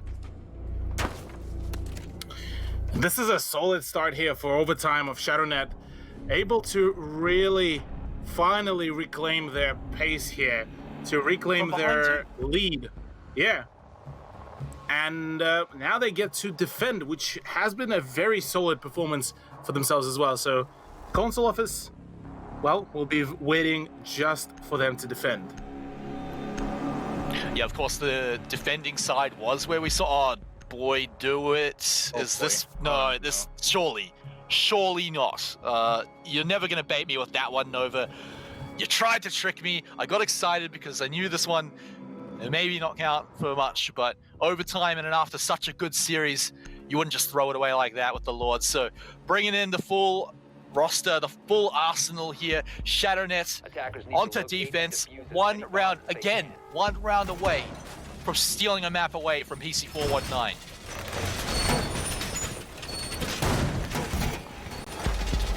Once again, they at that precipice of potentially running away with a map. this is the round that they want to close it out on. This is where they need to make that breakthrough. This is where they need to get past that barrier, that mental barrier rather more. Because it seems that every time they get so close, they starting to get into that mentality of, guys, you only have one more round to get the win. And at that point is where they start losing out on the points, on the rounds, and on the frags. And well, if they are able to get rid of that and get past that hurdle, they will most certainly be able to find the success in this round. But only time will show. Next, 2 minutes and 50 seconds, going to be the main showcase for Shadownet, whether they are able to claim the map or not. Yeah, this is going to be a very tense one for PC419. I imagine they're going to be thinking Shadownet might be trying to play some of the tricks against them with some peaks, but we can see that they haven't gone for any of that. But you can see just by how PC419, well, they were being cautious, but now they've started to run on in with Noob leading the charge right now, droning ahead with Tesla as well. So they're actually clearing out a lot of information about most of the buildings so far, and so they should be able to get inside pretty easily and start making their plans onto the site very early into the round. Sure will. The attempt at breaching is already starting right from the admin office, straight into the doorway for the meeting room. So this is a solid beginning. PC419, by the way, running the dual hard breach to enable themselves to get even more of the openings. As right now, Vlad seeming to be a little bit jittery there, waiting for just any kind of chance to really pounce on the defenders. But for now, Shadownet are playing very patient game, very careful game, and pretty sure that breach should be denied by one of the long angles. Yeah, that mute jammer is just going to block all of those Kairos pellets. Just going to be sitting there, unfortunately, unable to get anything done. And now Sage, well, he can get something done. This is once more Shadownet fighting from behind, but maybe this is a little further behind, and they were hoping for 3 people left on T-Vents here. The mute and the smoke now gone. And PC419, they had plenty of time to set it up, now plenty of time to execute the final blows here. We might go to round 15 here, Cthulhu, unless Shadownet bring out something absolutely magical. The last bit of information now being gathered here. Again, plenty of time here for PC419 to get this one done cleanly. Yeah, this is the beginning of the plant as well. Minxie, to try to deny this, there's the C4 coming through. There it is. The diffuser has been dropped to it. Drop in through the wall. In through the window will be coming around. Another attempt at the plant will be made, and Minxie could potentially start trying to deny it from down below. There's also the Echo Drone coming through. Bun getting rid of Minxie, so now it's all down to Space Prism and Lags to try to slow things down. 20 seconds remaining.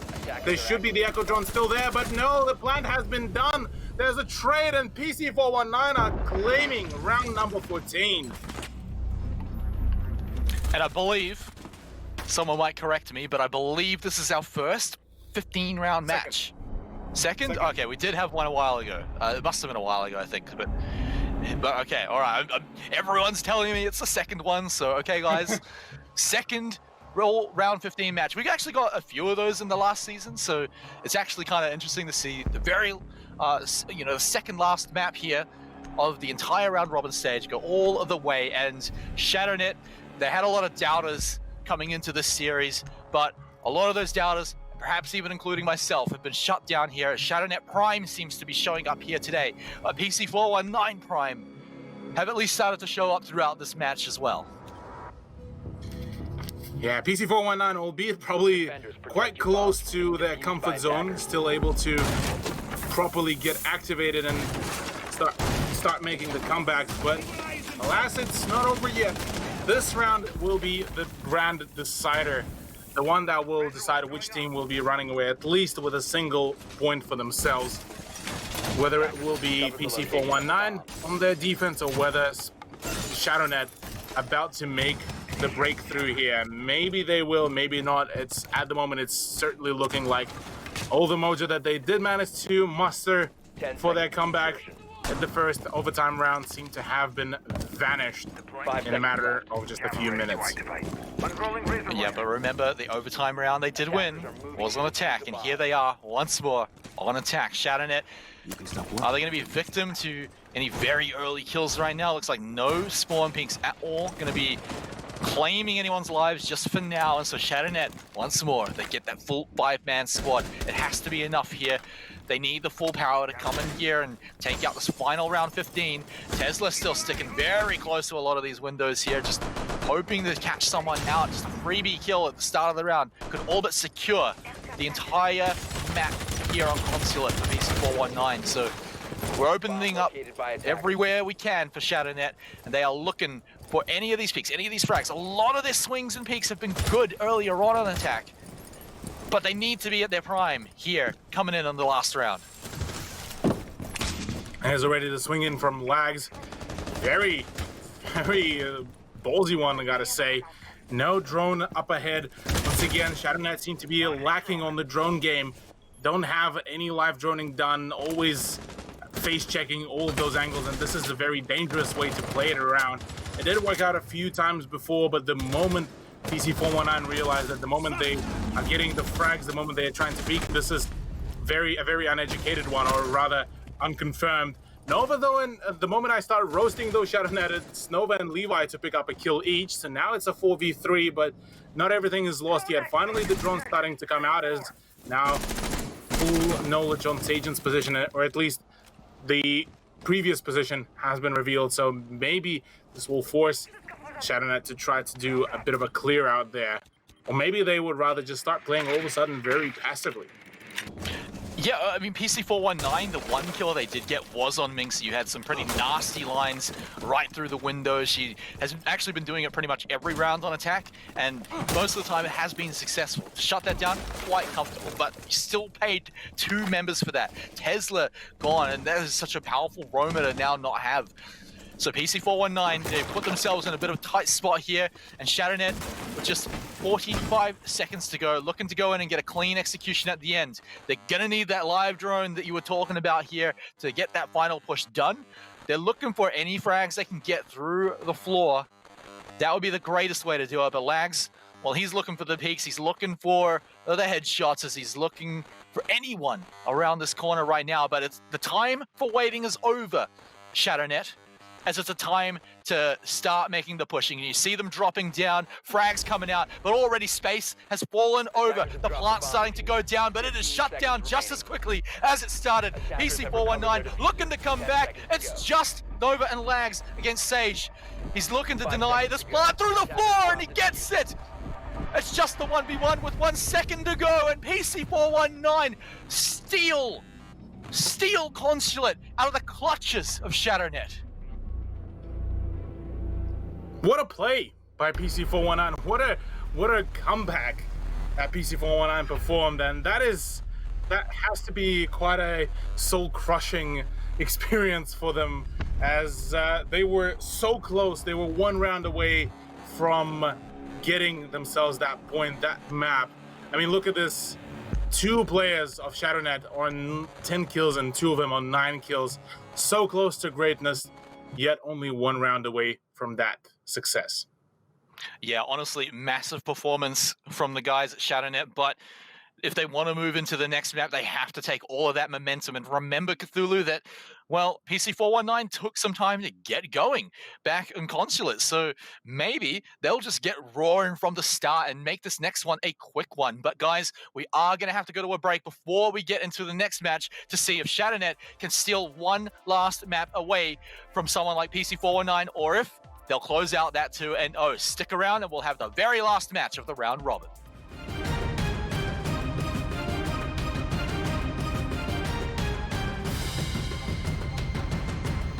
One more map as we travel to KAFE. ShadowNet came literally inches away from stealing the first map away from PC419, but somehow, someway, PC419 turned Super Saiyan and came all the way back to steal it in round 15 of overtime with a clutch play. And now they're staring down the next map to just close it out with a 2-0. So Cthulhu, I guess the question's going to be, how much did ShadowNet let that loss get to them? Are they going to be sitting there thinking, oh my God, what a horrible way to lose the game? Or are they going to be proud of that performance? Because I really think it should be the latter. Yeah, I mean, it's definitely going to be a very heartbreaking loss that they took there on map number 1. Definitely, I would love to see them kind of try to retain their momentum there. They were able to swing it very hard and make PC419 most definitely sweat for that victory. So here on their own map pick, I definitely think that they would have a bit more chances. But yeah, definitely a question of morale and endurance will come in place, given that this is our second full set of rounds overtime as well throughout the whole season.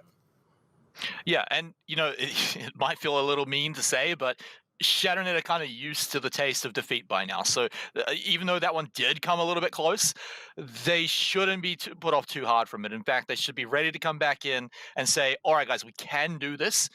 Last map was absolutely evidence of that. The fact that they came within literally just a kill or two of being able to just close out the map in overtime is a great example of that. So I'm confident that they won't let it get to them too much. My worry, though, for them is that PC419 have just activated. They took a little bit of time, a few rounds to get going back in Consulate. Now it feels like they're on fire, and this is the PC419 we've seen throughout the whole season, and now they're the ones giving full respect to their opponent's ShadowNet. Yeah, PC419 had a bit of a kind of a fumble at the first part of the map. But it seems that they are fully activated. I'm curious, though, how will they perform here on KAFE? Because it seems that they managed to warm up. It seems that they managed to adapt to how ShadowNet play. So maybe here they will be able to take a much more decisive victory here, or maybe we'll be seeing ShadowNet make a return, the return of the Jedi, I suppose, here, which is unlikely. But deep down inside me, as a spectator, I really want to see that. Yeah, I think just give us a few rounds and we'll have a real good idea of how the map's going to look. Because if it's PC419 just opening it up and getting a few rounds in a row, then all right, cool. It is ShadowNet letting it get to them, and PC419 just starting that momentum rolling the whole way. However, if we come in and it's something like a 1-2, it doesn't really matter which way, then I'm feeling a lot more confident for ShadowNet. As it still sounds like they can come swinging back into it, then I'm not really all that worried. But again, it's also going to depend on the individual rounds and all that. But let's get into the ban phase here. Let's go to KAFE Dostoyevsky. And this last one brought to you by Vodafone, one of our main sponsors for the league here in the round robin. ShadowNet versus PC419. A lot of people would not have called this a close match. And a lot of people would not have watched that last series, because that last map, because that was as close as it gets. Yeah, this was definitely an absolute nail-biter of the first map, and definitely one of those matches that is worth to watch. A great story that nearly fulfilled itself, that Cinderella story, but alas, just wasn't meant to happen probably. For now, though, for bans for map number 2, it is going to be Nomad, it is going to be Echo banned out, and Thatcher banned out as well. So pretty standard set of the bans for the KAFE Dostoyevsky. Yeah, the Nomad ban as well. That's one of the operators. Minxie plays quite a lot, so she's going to have to likely swap over to something else. But of course, Nomad being banned out pretty often means that, well, I'm sure she's prepared for that. So let's kick it off. The last ban being Mira should be no surprise. We never see her anyway, unless it's last series Clown Fiesta, and even then we didn't really see her all that much anyway. So with that said and done, round number 1 here. Let's get those operators lined up, and let's see if ShadowNet can pull off another close one, or if it's just going to be a whitewash here coming in for PC419. Well, definitely the KAFE should be a pretty good indication. If not on their opponent's comfort ground, on their own comfort ground, ShadowNet should be able to get some good plays here, but it's definitely going to be a wild ride one way or another. Attackers need to locate. And this is definitely feeling like PC419 are just getting it going right from the beginning here. They're bringing in something like Oryx, but this is a little bit more common here on KAFE. Usually use it to this little bar here. You just smash it out just exactly like that, so you open up a completely new line of sight here just with one single charge. So Vlad just bringing something a little different here, but it's still not all that uncommon, and it still shows that PC419 are getting... They want to get going right from the beginning.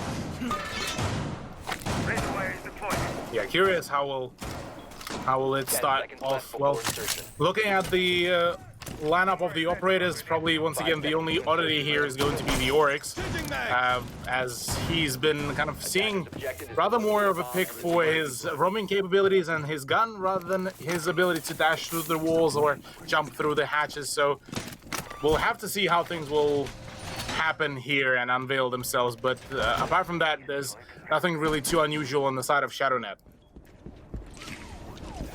Yeah, that's kind of to be expected. ShadowNet have gone hard from the start here.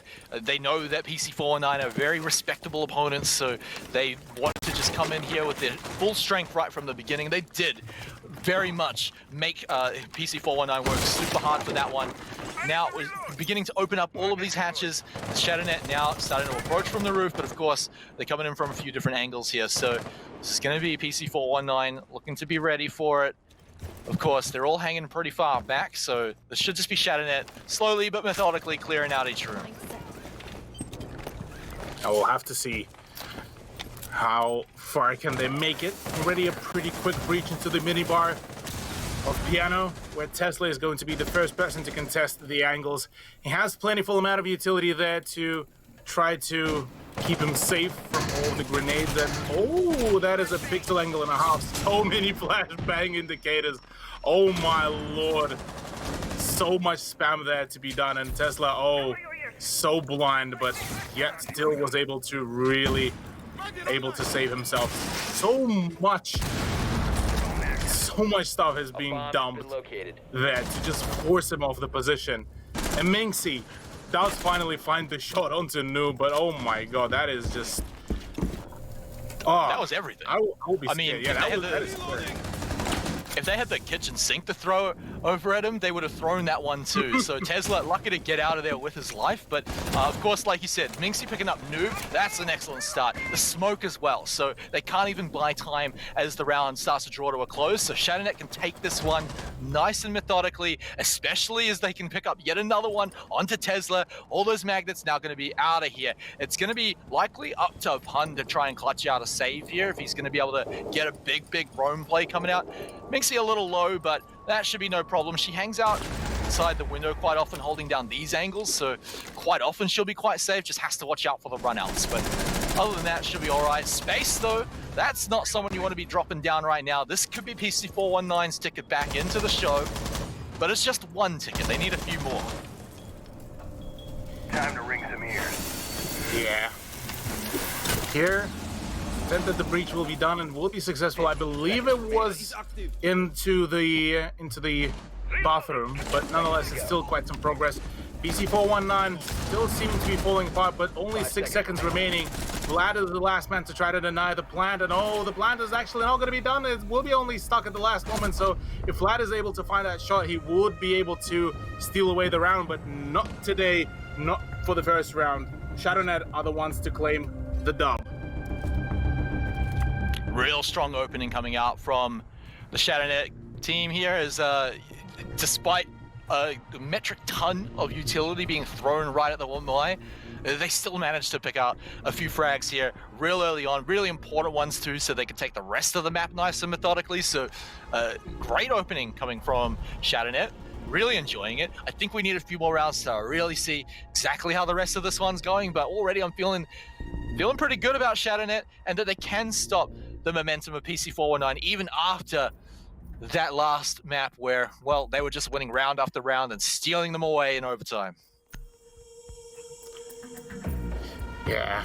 If it does get to overtime, I would, if I was a ShadowNet player, I would cry if it gets to another overtime here on map number 2, because it's already a heartbreak. It's already rubbing the salt into the wound. And if the history repeats itself again here, oh, I will be tilted.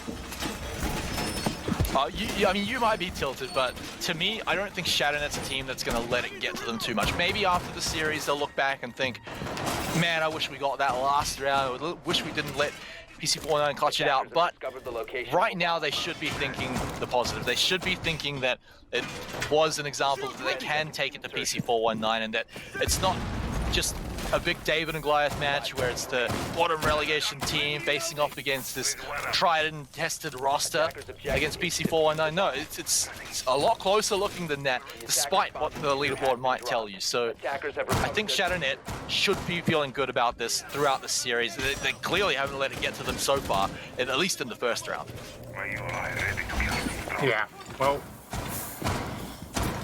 if they are able to continue their ideas flow, their ability to swing things a little bit probably faster than they did in the first round, this could be a very successful performance from them. But first round is only first round. There's still plenty of them to be played out, and I'm pretty sure PC419 are not going to be falling out right before they give out any kind of bite back to ShadowNet. So at the very least, there's going to be done that. But interesting Claymore to be said by Lex, trying to hide the lasers with the same color as the carpet. So meanwhile, it's some pressure to come out onto the cocktail side from Ming. It's tactical camouflage with those lasers. You got to adapt here. Modern problems need modern solutions. So red carpet will do the trick here, despite being, well, in a very, very, very urban-looking area. Oh, that is a blind Tesla, but he'll be all right for now. But there's a few more flashbangs. Yeah, did we see this before? This happened last time. Tesla again drawing all the attention and all the utility from ShadowNet. They did pick up kills onto other members later on throughout the round, so maybe they won't be able to find that again, but this is now a turn, and it is into the wrong neighborhood as Levi just kicks Sage right out of there. And ShadowNet, again, a strong start. Once again, yeah, able to get rid of Sajin after he got maybe a little bit overly aggressive on that push. It's already a fantastic start. They need to get rid of Pun here, or Tesla for that matter. That is also a grand opening as well. Mingxi just completely unpunished on that location, on that window. And thanks to Nova as well, she will be having her back covered. So right now, oh, there's an angle. Pun can't seem to connect it, can't seem to line it up. And oh, will be actually finally finding that headshot. So once again now, Mingxi's reign is now over, but the damage has been already done. Yeah, the terror of the Window Queen has been shut down for at least round 2 here. 30 seconds left, Cthulhu, so despite a strong start, they're losing another few members. Now we're on even footing, and they've got 20 seconds to push onto the site right now. I don't know if they've got enough breaching done at the moment, but they've got to start making these swings. And PC419 are sitting and ready, so look at this, it's Pun waiting for them to walk into the slaughterhouse. And despite Lags picking up a kill, he's got 7 seconds to get a 1v2 done. And PC419, they've booked it out of here. No, well, it looks like Noob's stuck around, but with 1 second to go. Oh, it was so close. Out of time. It was so close, but PC419, they bought enough time to steal that away from ShadowNet. Pun was just absolutely nuts on that play, able to shut down such a very important push as ShadowNet had in their mind, being able to win out that round. It was just an absolute fiesta there, an absolute bloodbath rather, done by him. And well, now we are back to a draw. This time it's definitely a much closer matchup. I would have to imagine PC419 are going to be taking the whole rodeo down to kitchen. And it felt like they just had so much more freedom once they got rid of Mingxi on that window. She clearly is bringing quite a lot of value when she's hanging out there. She's been picking up frags, I mean, throughout both rounds so far. But picking her off clearly was basically an activator for PC419 to push so aggressively. You saw what Pun did. They'd also drawn out the time quite a lot, so there wasn't a lot that ShadowNet had to work with, and they had to make those risky pushes. So here, again, even with a strong opening, they got the opening frags, they still weren't able to pull it out. PC419 is showing they can play from behind, maybe a little bit better than ShadowNet can. Yeah, just maybe. Just maybe. Maybe ShadowNet will be able to recuperate here. Maybe PC419 will continue their swing. Well, we're just about to find that out. Seems that is just heading out to defuse a bomb. the general kind of pace is what seeming to be failing PC4. Sorry, not PC419. ShadowNet. as they seeming to be getting occasionally maybe swinging a little bit too much on a few of the gunfights, and well, while PC419 are able to just isolate some of their mistakes, it seems at the moment ShadowNet's starting to lose their operators. This is where the kind of the man count bleed begins, where they just can't seem to stop it or trying to get those very aggressive refrags. So not this time, not here. It's not going to be happening. At least Lags is able to find Vlad, who is trying to go for a run out on the second floor. Yeah, and again, this is the third round where ShadowNet get the opening frag. Let's see if they can make it a second like they so often do. They are able to hold down quite a lot of these lines now. No more Vlad means that as one of the higher fraggers on the team, it's someone you don't have to worry about now. So the drop downs are starting to come out. This is where ShadowNet start pushing in. Again, the Claymores on the stairs, always a really strong position for it. And also stopping any kind of sneaky roam plays that Pun might be trying to do to save the round. But we've seen PC419 come back from even worse before, so this is certainly not a death sentence for them yet.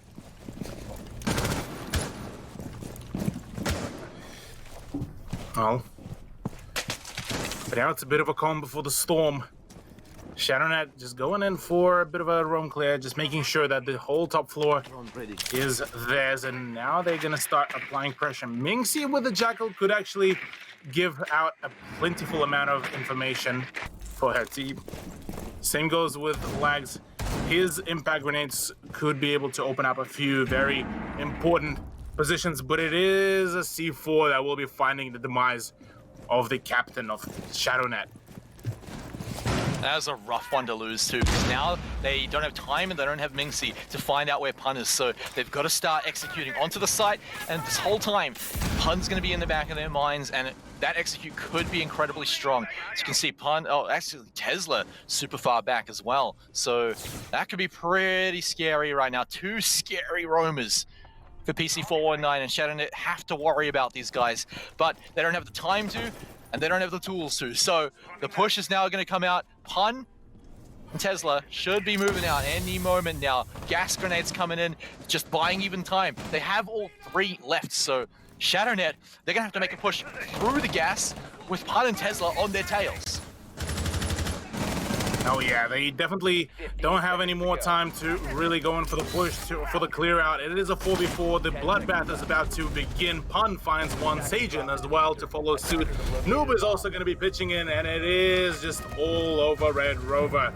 Sajin to find the final frag, and PC419 are now starting to run away with some points. That was a fantastic flick, by the way. Yeah, that was solid, but I just want to mention as well, like, the taking, even if Mingxi had survived that C4, I feel like it would have still been a little rough there for ShadowNet, because you don't really even have time left for the Jackal to find any footsteps. We saw Pun and Tesla's position was miles away, so they weren't really ever going to find them in time. They were already starting to run out of time, and it feels like ShadowNet maybe are falling into some of those older situations where they open up pretty strong. They even get some pretty decent progression, but then they hit that brick wall near the end. They can't find that final execute. And it's happened quite a lot before, not so much in the previous map. In fact, I was actually very pleased to see that, but now that it's starting to happen again, there's only 2 rounds so far, so it might not continue. But PC419 are drawing them into those weaknesses again. Yeah, it's definitely looking a little bit shaky there for themselves. Pun play Jaeger first time in years. Wire shield plays. Oh boy. Oh Vlad. Oh no, Pun. Oh no. The secret has been revealed as. Oh no. Poor man is about to get bullied. I got allowed to play this up for the first. Oh, he got allowed. So he was actually forced to play on some of their other roles, and probably that was exactly what was feeling off there for the man. I mean, who's really onto it though? You know, is it Pun's fault, or is it whoever's let him pick up the Jaeger when he doesn't know which secondary to take? But regardless though, they are going to be running with Pun here, and let's see if he can do that first time Jaeger magic. And what can he pull out here? He's got a lot to do here at the start of the round, but all four members here for ShadowNet, all doing a synchronized rappel up the wall. Very beautiful to watch. It's a beautiful thing, yeah, when we get to find that occurrence. But apart from that, Located by attackers. it Not as seems good as a that it's synchronized about a reinforce. repetition. Yeah, synchronized reinforce is definitely a much more soothing thing to witness. But what is a feels bad moment here is the fact that Stasian just managed to find a shot onto Minxie, who was just about repelling to try to take control of the windows, and well, he will not be seeing any play for this round.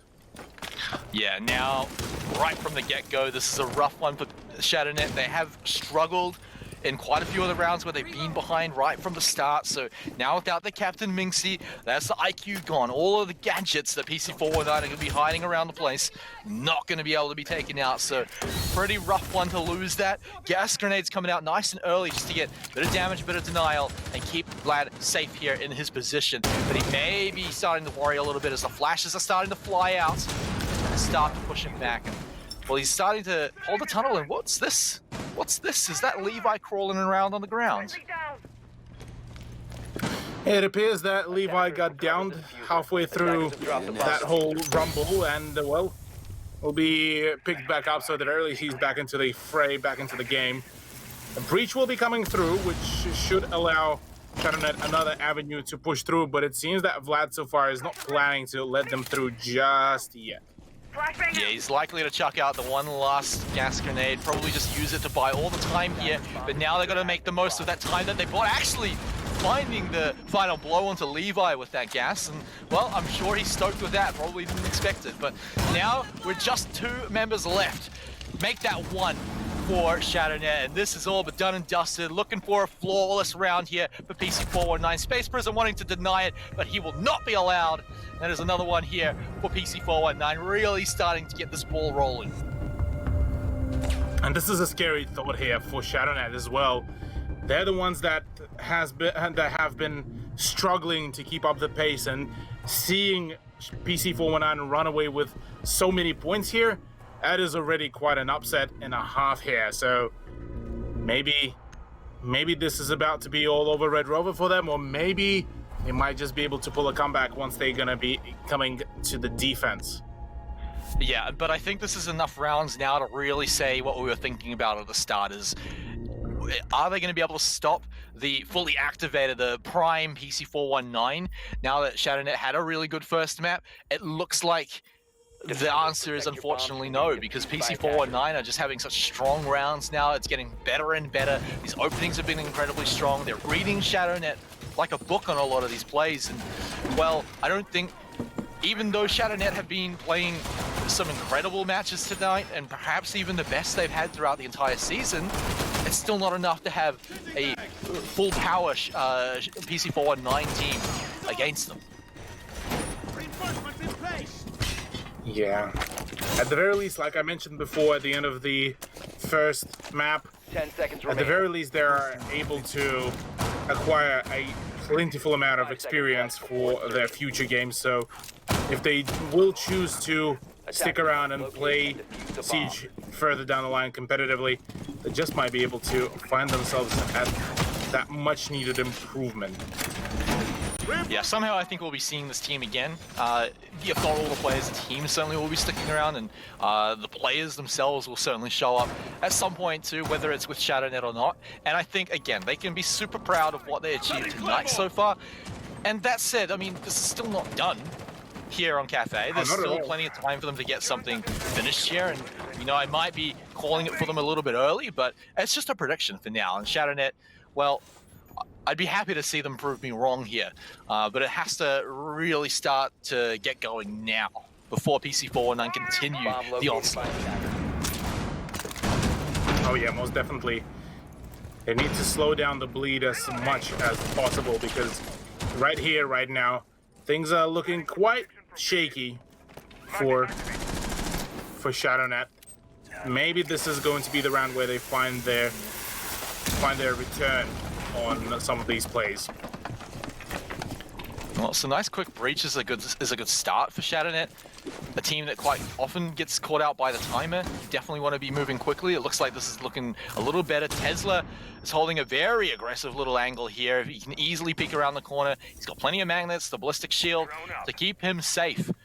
And remember how much utility this man can draw out. It looks like it's not going to be just as much yet, but he has not been forced out of his position. Yeah, not at all. He's just sitting pretty safe there for himself. Nova and Minxie, meanwhile, trying to push downstairs at the second floor. Meanwhile, it is Levi and Space Prison to try to maybe get a few openings. That's the ballistic shield gone. Tesla with a little bit of a late fallback from that shield will be taking a little bit of damage. Meanwhile, Pun is the one to take the real amount of damage, and it's Noob and Pun to actually fall to the hands of ShadowNet players. There's a Vlad on a roam, and oh, whiffing the shots. Fantastic flick by Nova. It was just absolute, just masterpiece of a flick. And well, now in a 2v5 situation, maybe this is the round where finally ShadowNet will be able to slow down the round bleed that PC419 were getting. But oh, that was a phenomenal C4 to be thrown out by Sagen before he got traded out, and all down to Tesla to try to deny the push. Yeah, C4 very nice, but it's something you wanted a little bit earlier on before all this started getting going. The plant now all but securing this round here. Tesla just gonna maybe try and go for a bit of a miracle play, but I think he knows his chances. They'll be discussing next round. And Cthulhu, I've never been so happy to be proven wrong here, because ShadowNet are looking like they are primed to stop PC419's onslaught here. Tesla will be the last victim to fall in this almost flawless round here as he steals it away by killing Minxie here, trading it out. But yeah, I mean, look, this is still a ShadowNet with a very strong round here. I don't think there was anything really wrong with that one there. So ShadowNet, I mean, I said maybe they have lost their steam and couldn't stop PC419, but with a round like that, I feel wrong. And it's most certainly looking like ShadowNet are not yet ready to give up. Maybe they've finally managed to kind of get themselves back into the right mental game, but kitchen service and cooking is going to be the main place where they're going to prove whether they are still back in the game or not.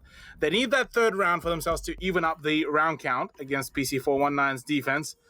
But otherwise, they might be looking at a bit of a grim picture with 4-2 scoreline at the beginning of their own defense. Yeah, and remember how strongly they started back on Consulate, and they still managed to fall in overtime. So for ShadowNet to have some strong rounds might be good, but this is PC419 already taking the lead, and we know that ShadowNet can feel a little bit iffy as the rounds get later and later throughout the map, and as we hit something like, you know, around 10 and around that mark, well, that could maybe even be too late for ShadowNet to come back and make anything happen, because PC419's still on a roll. But I want to see this one last round. If ShadowNet can tie up the half, then I feel good for their chances. But of course, we still have to see how they look when we swap sides. But one last round here to get it done on attack. Only one last round indeed. It is going to be Kitchen. Last time we saw the Kitchen defense to come through, it was PC419 that was winning out on the rounds. And maybe here, PC419 could potentially nab themselves that fourth point as well.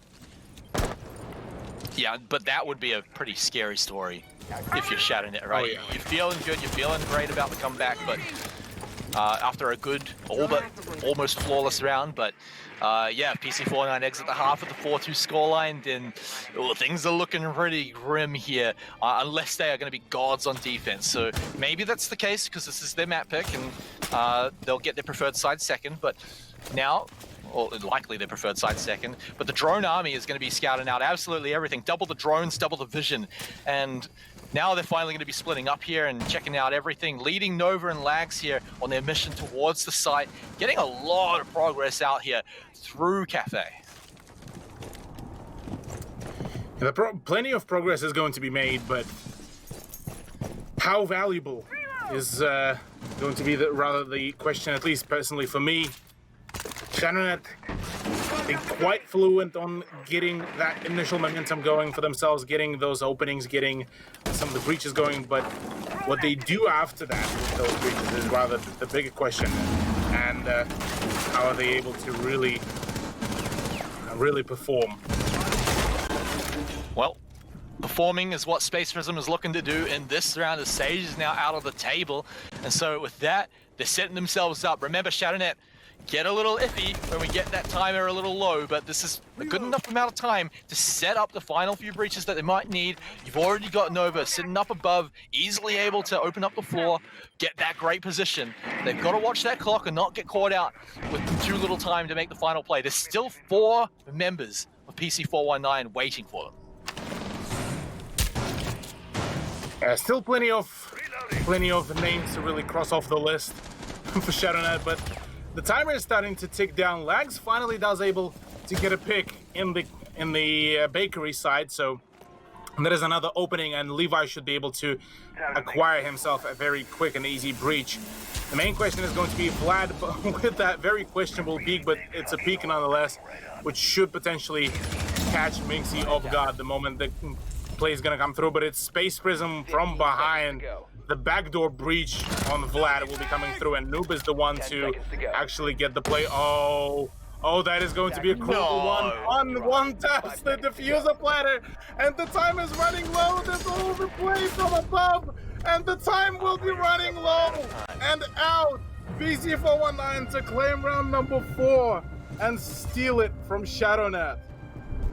Absolutely disgusting on that one. That was, I mean, just waiting for it. He knew he could get away with that, and get away with it he did. That was just, oh man, what a way to steal that away from ShadowNet. That's gotta feel bad as a team that, again, like I said, struggles with the final 20 seconds there. To have it just absolutely thrown in your face like that, ouch. Ouch indeed, and PC419 exit that half with a 4-2 scoreline as the cherry on top for them to close out their final series here in the league.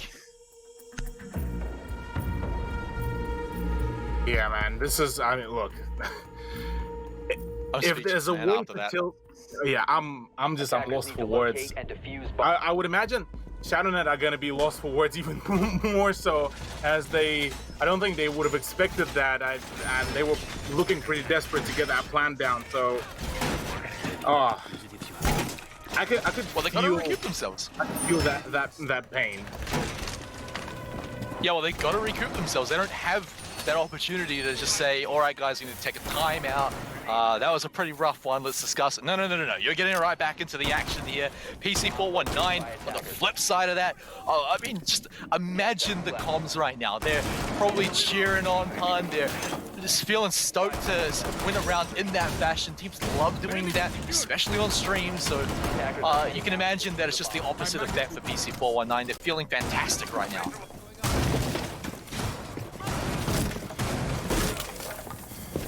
Yeah, right now PC419 are definitely going to be rolling on a high horse, especially after stealing away the first map. The morale is certainly in their favor there.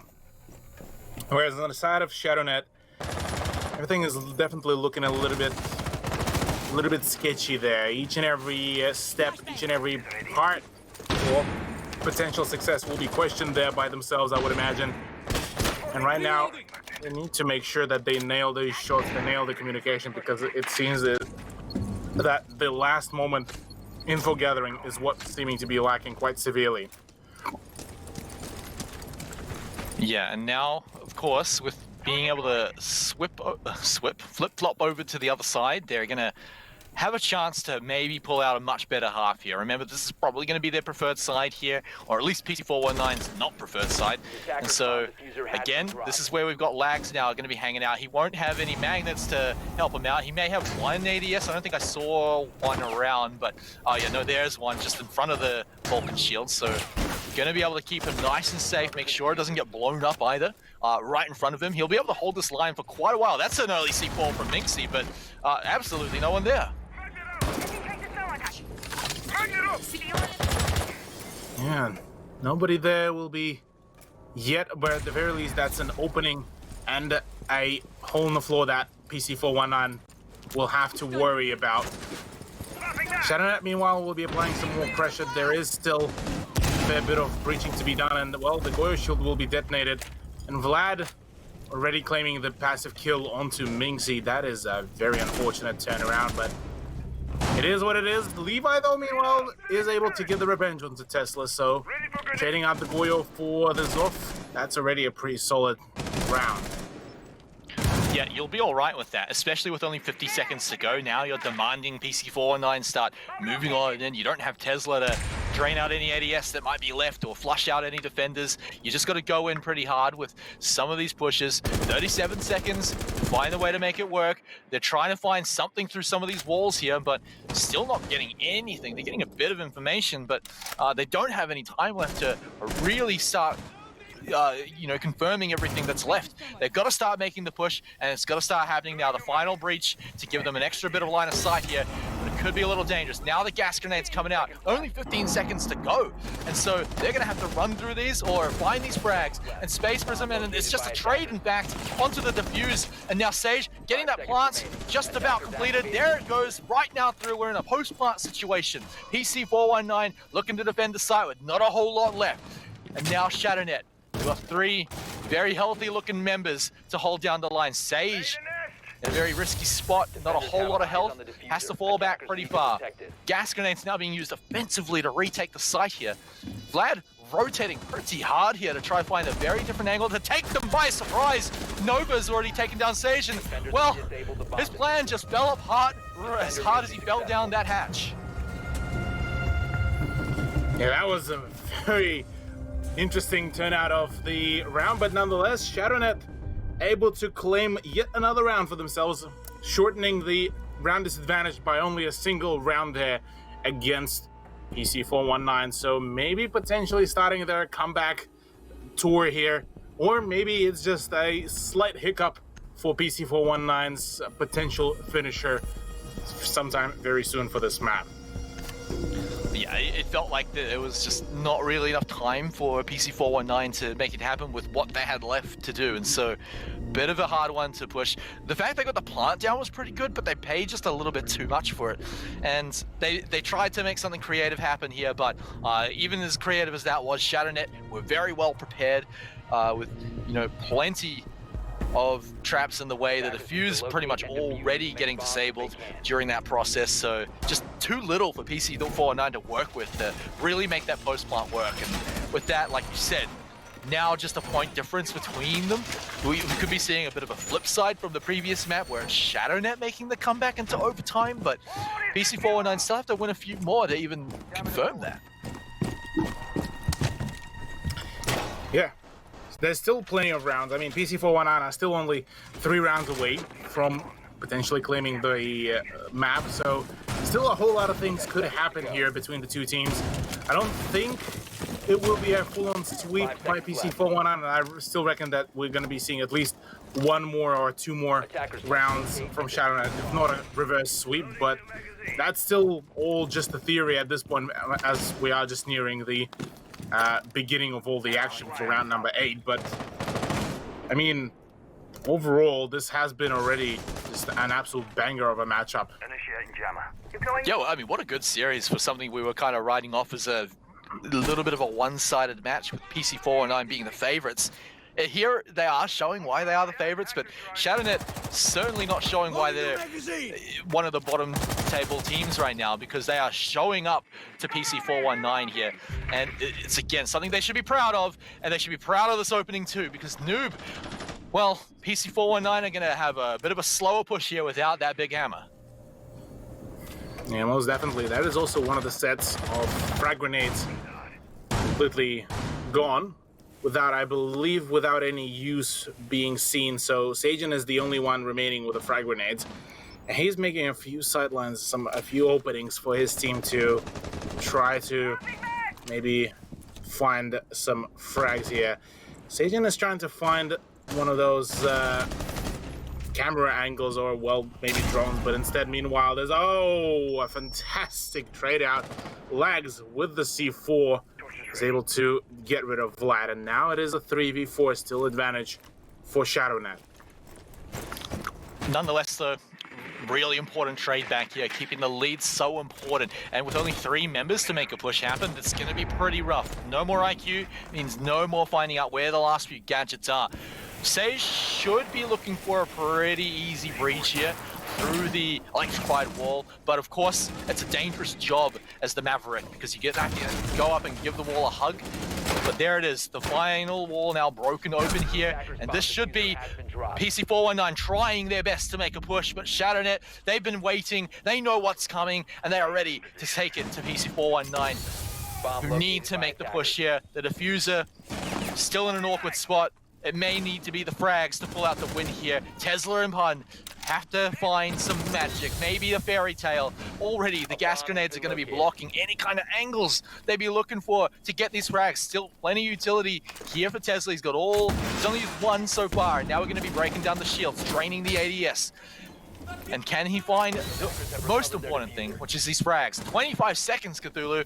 25 seconds for them to get the 2v4, and they're pushing in. What are they going to find here? It's got to start happening. It's got to be the frags. Pun gets one, Tesla gets the other. Now we're in a 2v2, but they've only got 12 seconds. And ShatterNet, are they going to be able to book it out of here? Levi gets Tesla, and now it's just Pun left. And they shut him down. And they secure that round. It got maybe a little closer than they thought. But hey, they still had a huge advantage. Sure do. And finally, ShatterNet are able to draw out the round count. It is 4 apiece here in round number 9. Just about to maybe decide which team will get back into the lead points-wise here. But for Reading Room and Fireplace, looking at the roster for the operators, probably the only thing that stands out is the castle, which I'm definitely curious to see how he will be utilized here. Yeah, I mean, plenty of ways if they want to get through any of his barricades. It's not like the sledge charges are all that much. You got plenty of them to go and throw out. So, well, it is going to be the castle to come along to the party. Pulse also going to be the pick for Levi. So these C4 kills, I think, have been pretty massive for ShatterNet. It's definitely been a lot of the kills that have brought their rounds back in their favor, or at least kept their lead so that they could not throw away a round. And it's going to continue. I mean, Pulse is one of the best operators, obviously, to get these C4 kills, but he's also going to be able to tell the rest of his team, relay that info, and maybe it can be lags to pick up a C4 as well. Yeah, Lags has been actually pretty stable on a fair few of his kills. He was able to really turn around a fair few rounds for ShatterNet and in their favor, so certainly wouldn't be writing this man off in any shape or form. Whenever he's alive, he's the one that has the chance to really make the work done here for his team. The rest of the roster is seeming to be following him on his path for revenge here, but so far he is the one that is able to find some fantastic openings. Scanning. Jammer activated! Final few rounds here, and it is tense. It may not mean a whole lot for the latter, but it may mean a huge amount for these teams, especially ShatterNet, who've struggled throughout the season to pick up these wins and have just let one more slip away in the last round of overtime. And so they might be feeling a bit of the burn, even with not much on the line here. Whereas PC419, I'm sure they want to close out the 2-0 here. Oh, that is rough, and they lost Vlad too on the attack here. Vlad, one of the top fraggers of the team in this map. Oh, they're just going straight in here, but it's Space who is waiting for them, and well, they shut down so much of PC419, even if they do trade back onto Nova, but it's still going to continue. Just Pun left here, and wow, that was a quick round by ShatterNet. Oh yeah, it's just an absolute rush shutdown as ShatterNet were able to really prevent. They were prepared, they were ready, and that is already a fantastic performance here by the man himself, the castle player of ShatterNet. I believe that was Nova? No, I think it was Space. Space Prism. Well, the newest edition then.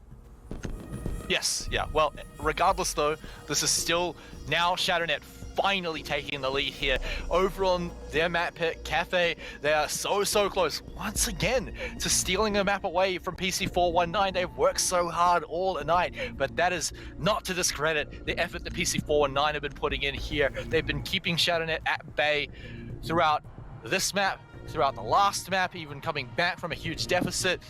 It looks like the deficit's not going to be as huge here. on KAFE, but now they're finally going to have to play from behind. These last few rounds of the attack have been shot down almost from the beginning.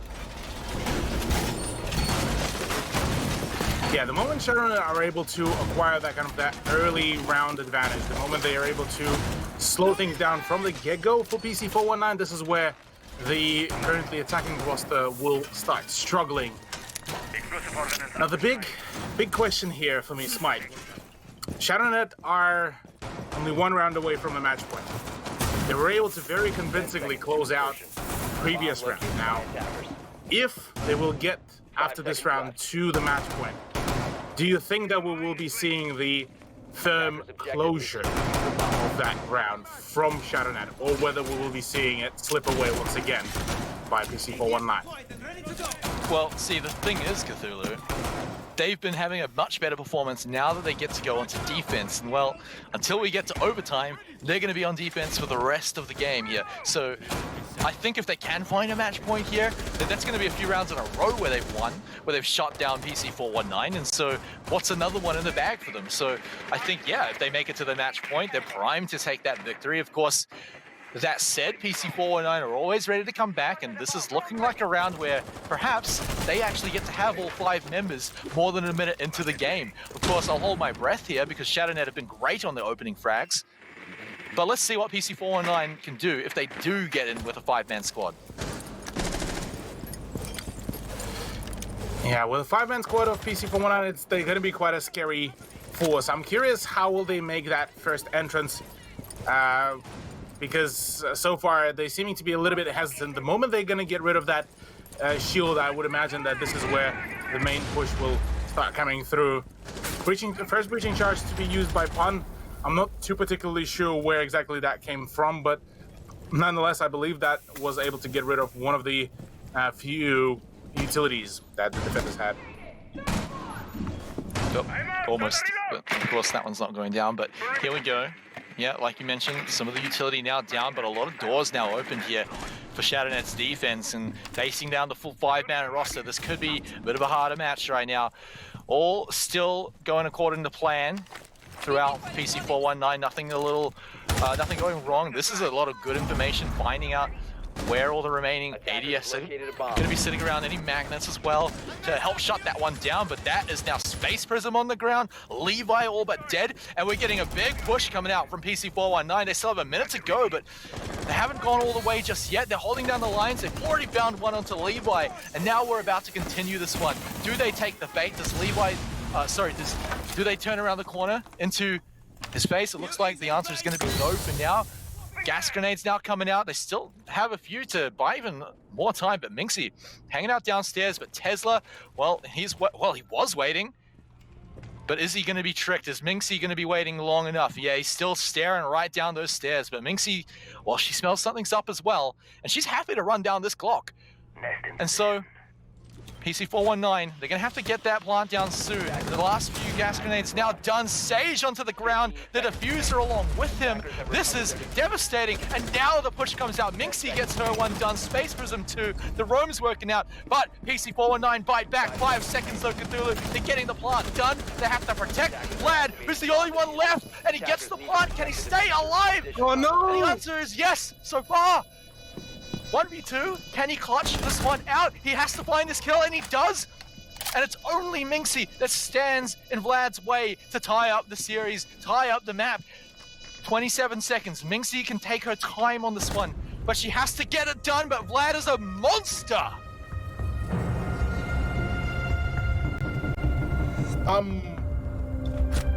I'm shook.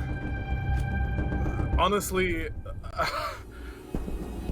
oh no. Space Prism, why? Oh no, out of ammo. Oh no, he turned the corner. If only he had some sort of other close range way to instantly take out a life, that could have gone a little different, but oh no. Oh, that's rough for that one, but Vlad. Surely he had the secondary ready for him. That even if he had the Keratos, that would have been enough to finish off Vlad. But oh my god, if I ever seen a throw That is the bigger one, even with the fact that there was no Defenders, ammo. Protect your bombs from being defused by Yeah, because even though they didn't get the kill on the Vlad, there was still more people left to find the kill onto him. But the man is a machine. He's a top fragger for a reason, and he just proved it right there and then. An incredible individual player, and a big reason PC419 were able to even up the series. That one came down, I mean, not just to the wire with Vlad's final play, but the fact that there was like 5 seconds left when he was making the plant, he had to do it. It was do or die, and his whole team was dead at the time. And oh man, we got to stop talking about that last round, because these last few ones are going to be quite spicy too, as we're entering the final stage, the twilight of not just this match, not just this series, but the entire round robin stage, and these teams' final chance to show off on LPL Pro for Season 2. Activate jammer. Yeah, the final few rounds for the round robin are nearing round 11, 5-5 scoreline. This very round will be deciding which team will be granted the match point, and well, oh man, I will be. That is a bit of a mad moment there for ShadowNet, but maybe they might be able to make a recovery there. Quick opening by Noob. Should be getting a nice angle right onto Nova, who's just awaiting for the repel in, but maybe he just won't overextend. Maybe he'll just stay there patiently and wait for Noob to maybe make the wrong mistake. At the moment, it's just a game of who can hold the angle longer before starting to run out of patience, and it seems that Noob will be making that decision to just maybe just try to switch things around. He knows that there was an opening, but just rather not peek it yet. Yeah, I guess the question is, it's still that game of chicken. Like, how long is he going to sit around? It looks like Noob says, well, probably forever. So I'm going to go and look at taking a different pathway in. That's a fair amount of time to not be making any progress on that side. So real big value coming out from Nova holding that line. Now, PC419, I mean, they got it done with not very much time left, but I've got to say that was 1 in 100 ways to save the round there. Unless Vlad can do it again, maybe, but... yeah, PC419 perhaps not going to want to risk running the clock down so low again. But the difference is, again, Cthulhu, this is another round where they have all 5 members. ShadowNet haven't stopped them with any openings just yet, despite running the clock down pretty efficiently so far. Yeah, so far this has been a really nice, a very good rundown of the clock. But the moment the timer is going to hit the 40-second or 30-second mark, this is where the bloodbath is going to start. Already multiple openings there on the second floor, and only now PC419 are going to start prompting to go for the actual portion to the side to try to maybe get the few breaches going. There is 2 players set up in the bar and the VIP area, and well, Tesla has a hunch. He knows that there's one confirmed one, but I don't think he is aware about the positioning of the second one. That's a fantastic shot on the C4 as well. And there's just about the peak, but meanwhile it's Nova with a double kill, actually able to shut down the push even ever so slightly, but there is already the entry right onto site.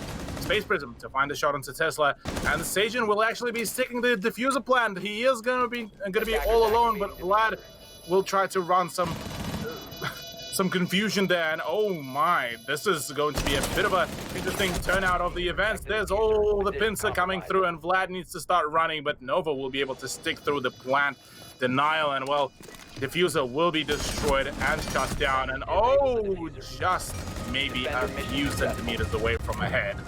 As that was just so close yet so far away.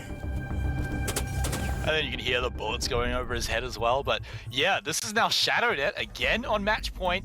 Again, they're the first team to reach it this time. PC419 have one last chance to draw it into overtime. Otherwise, we're just going to see ShadowNet pick up their second map win of the whole series. And to do it against PC419, well, I reckon they'd be super stoked with that one. Round 11. Really clean by ShadowNet to pick that one up. They had an amazing opening all the way to the end, and you know, Tesla had some fancy moves shooting out that C4, but unfortunately the rest of the team kind of fell around him. So with that, he's going to have to share a bit of that power, share a bit of that talent around right now, because everyone is going to need to pull out all the stops here. ShadowNet are not rolling over for PC419. They're not allowing it to happen again.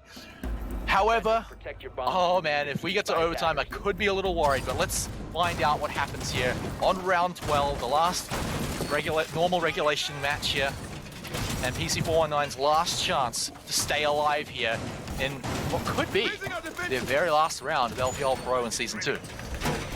Bomb located by Let's attackers. find that out. Yeah, only one round to decide whether we are going to be seeing one team to advance with a point, or rather the other to push it into overtime once again.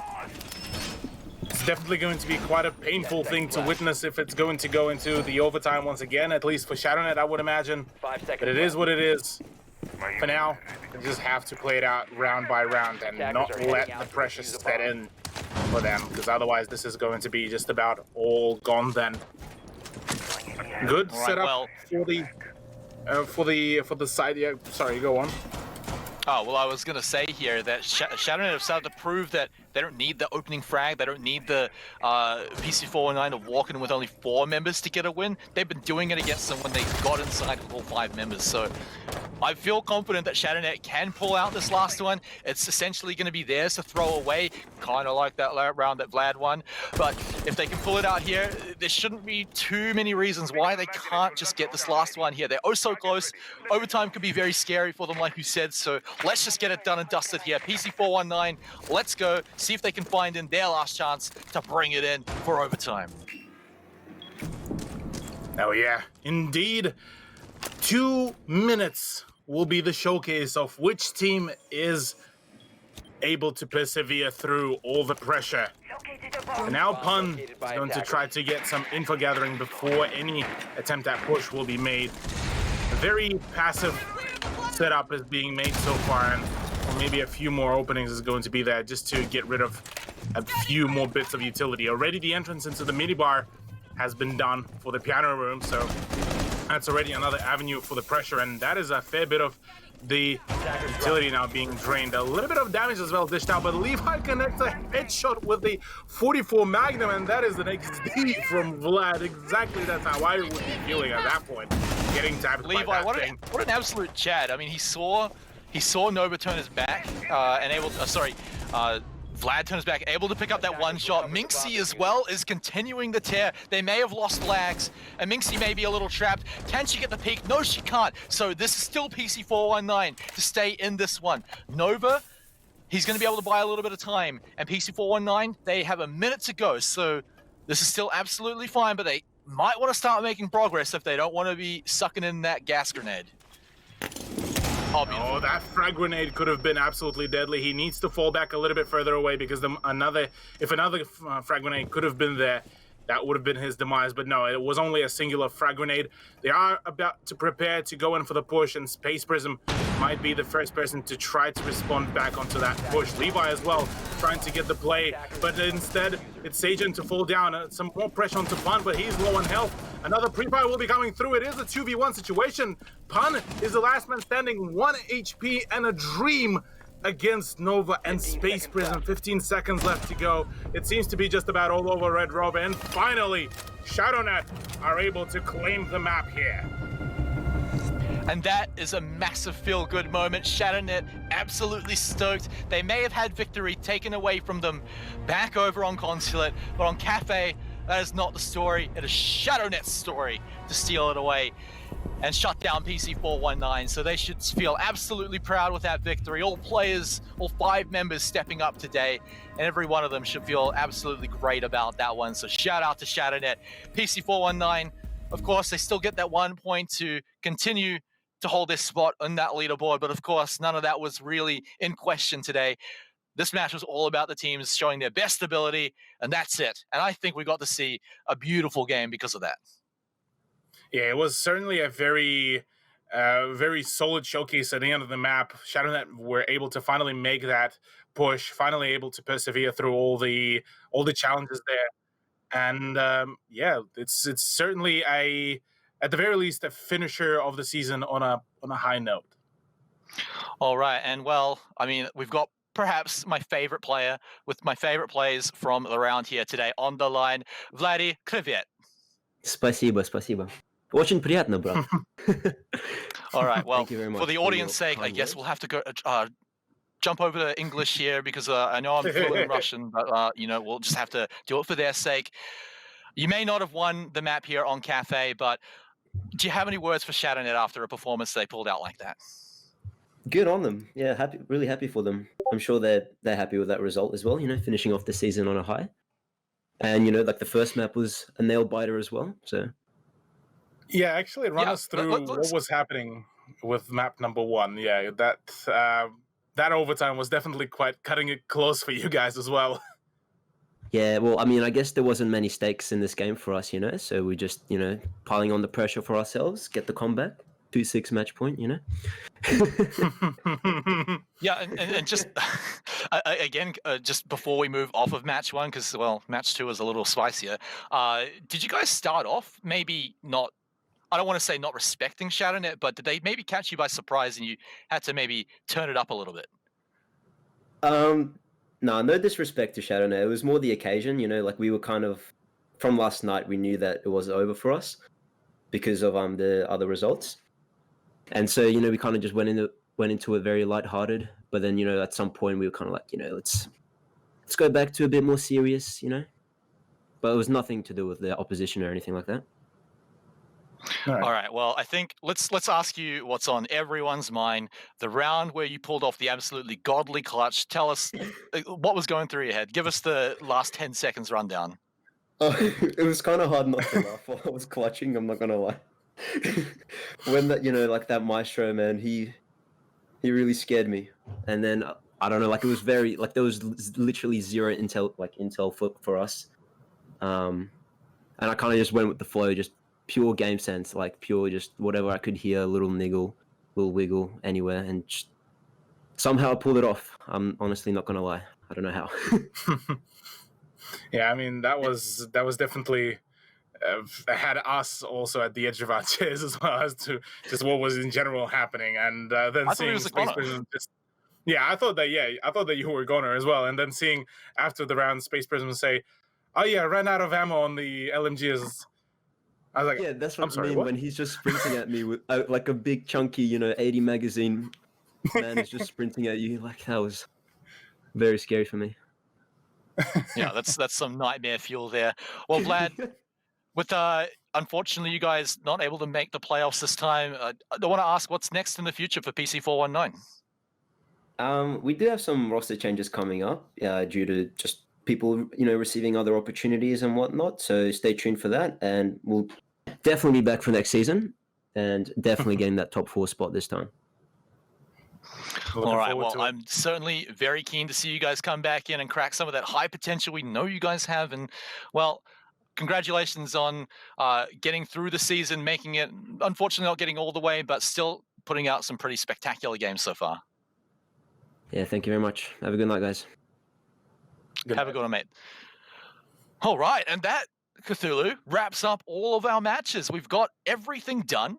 All round robins finished now, and now all we have left is going to be the semi-finals. So without further ado, let's take a look at exactly what that's going to be looking like when we return next week.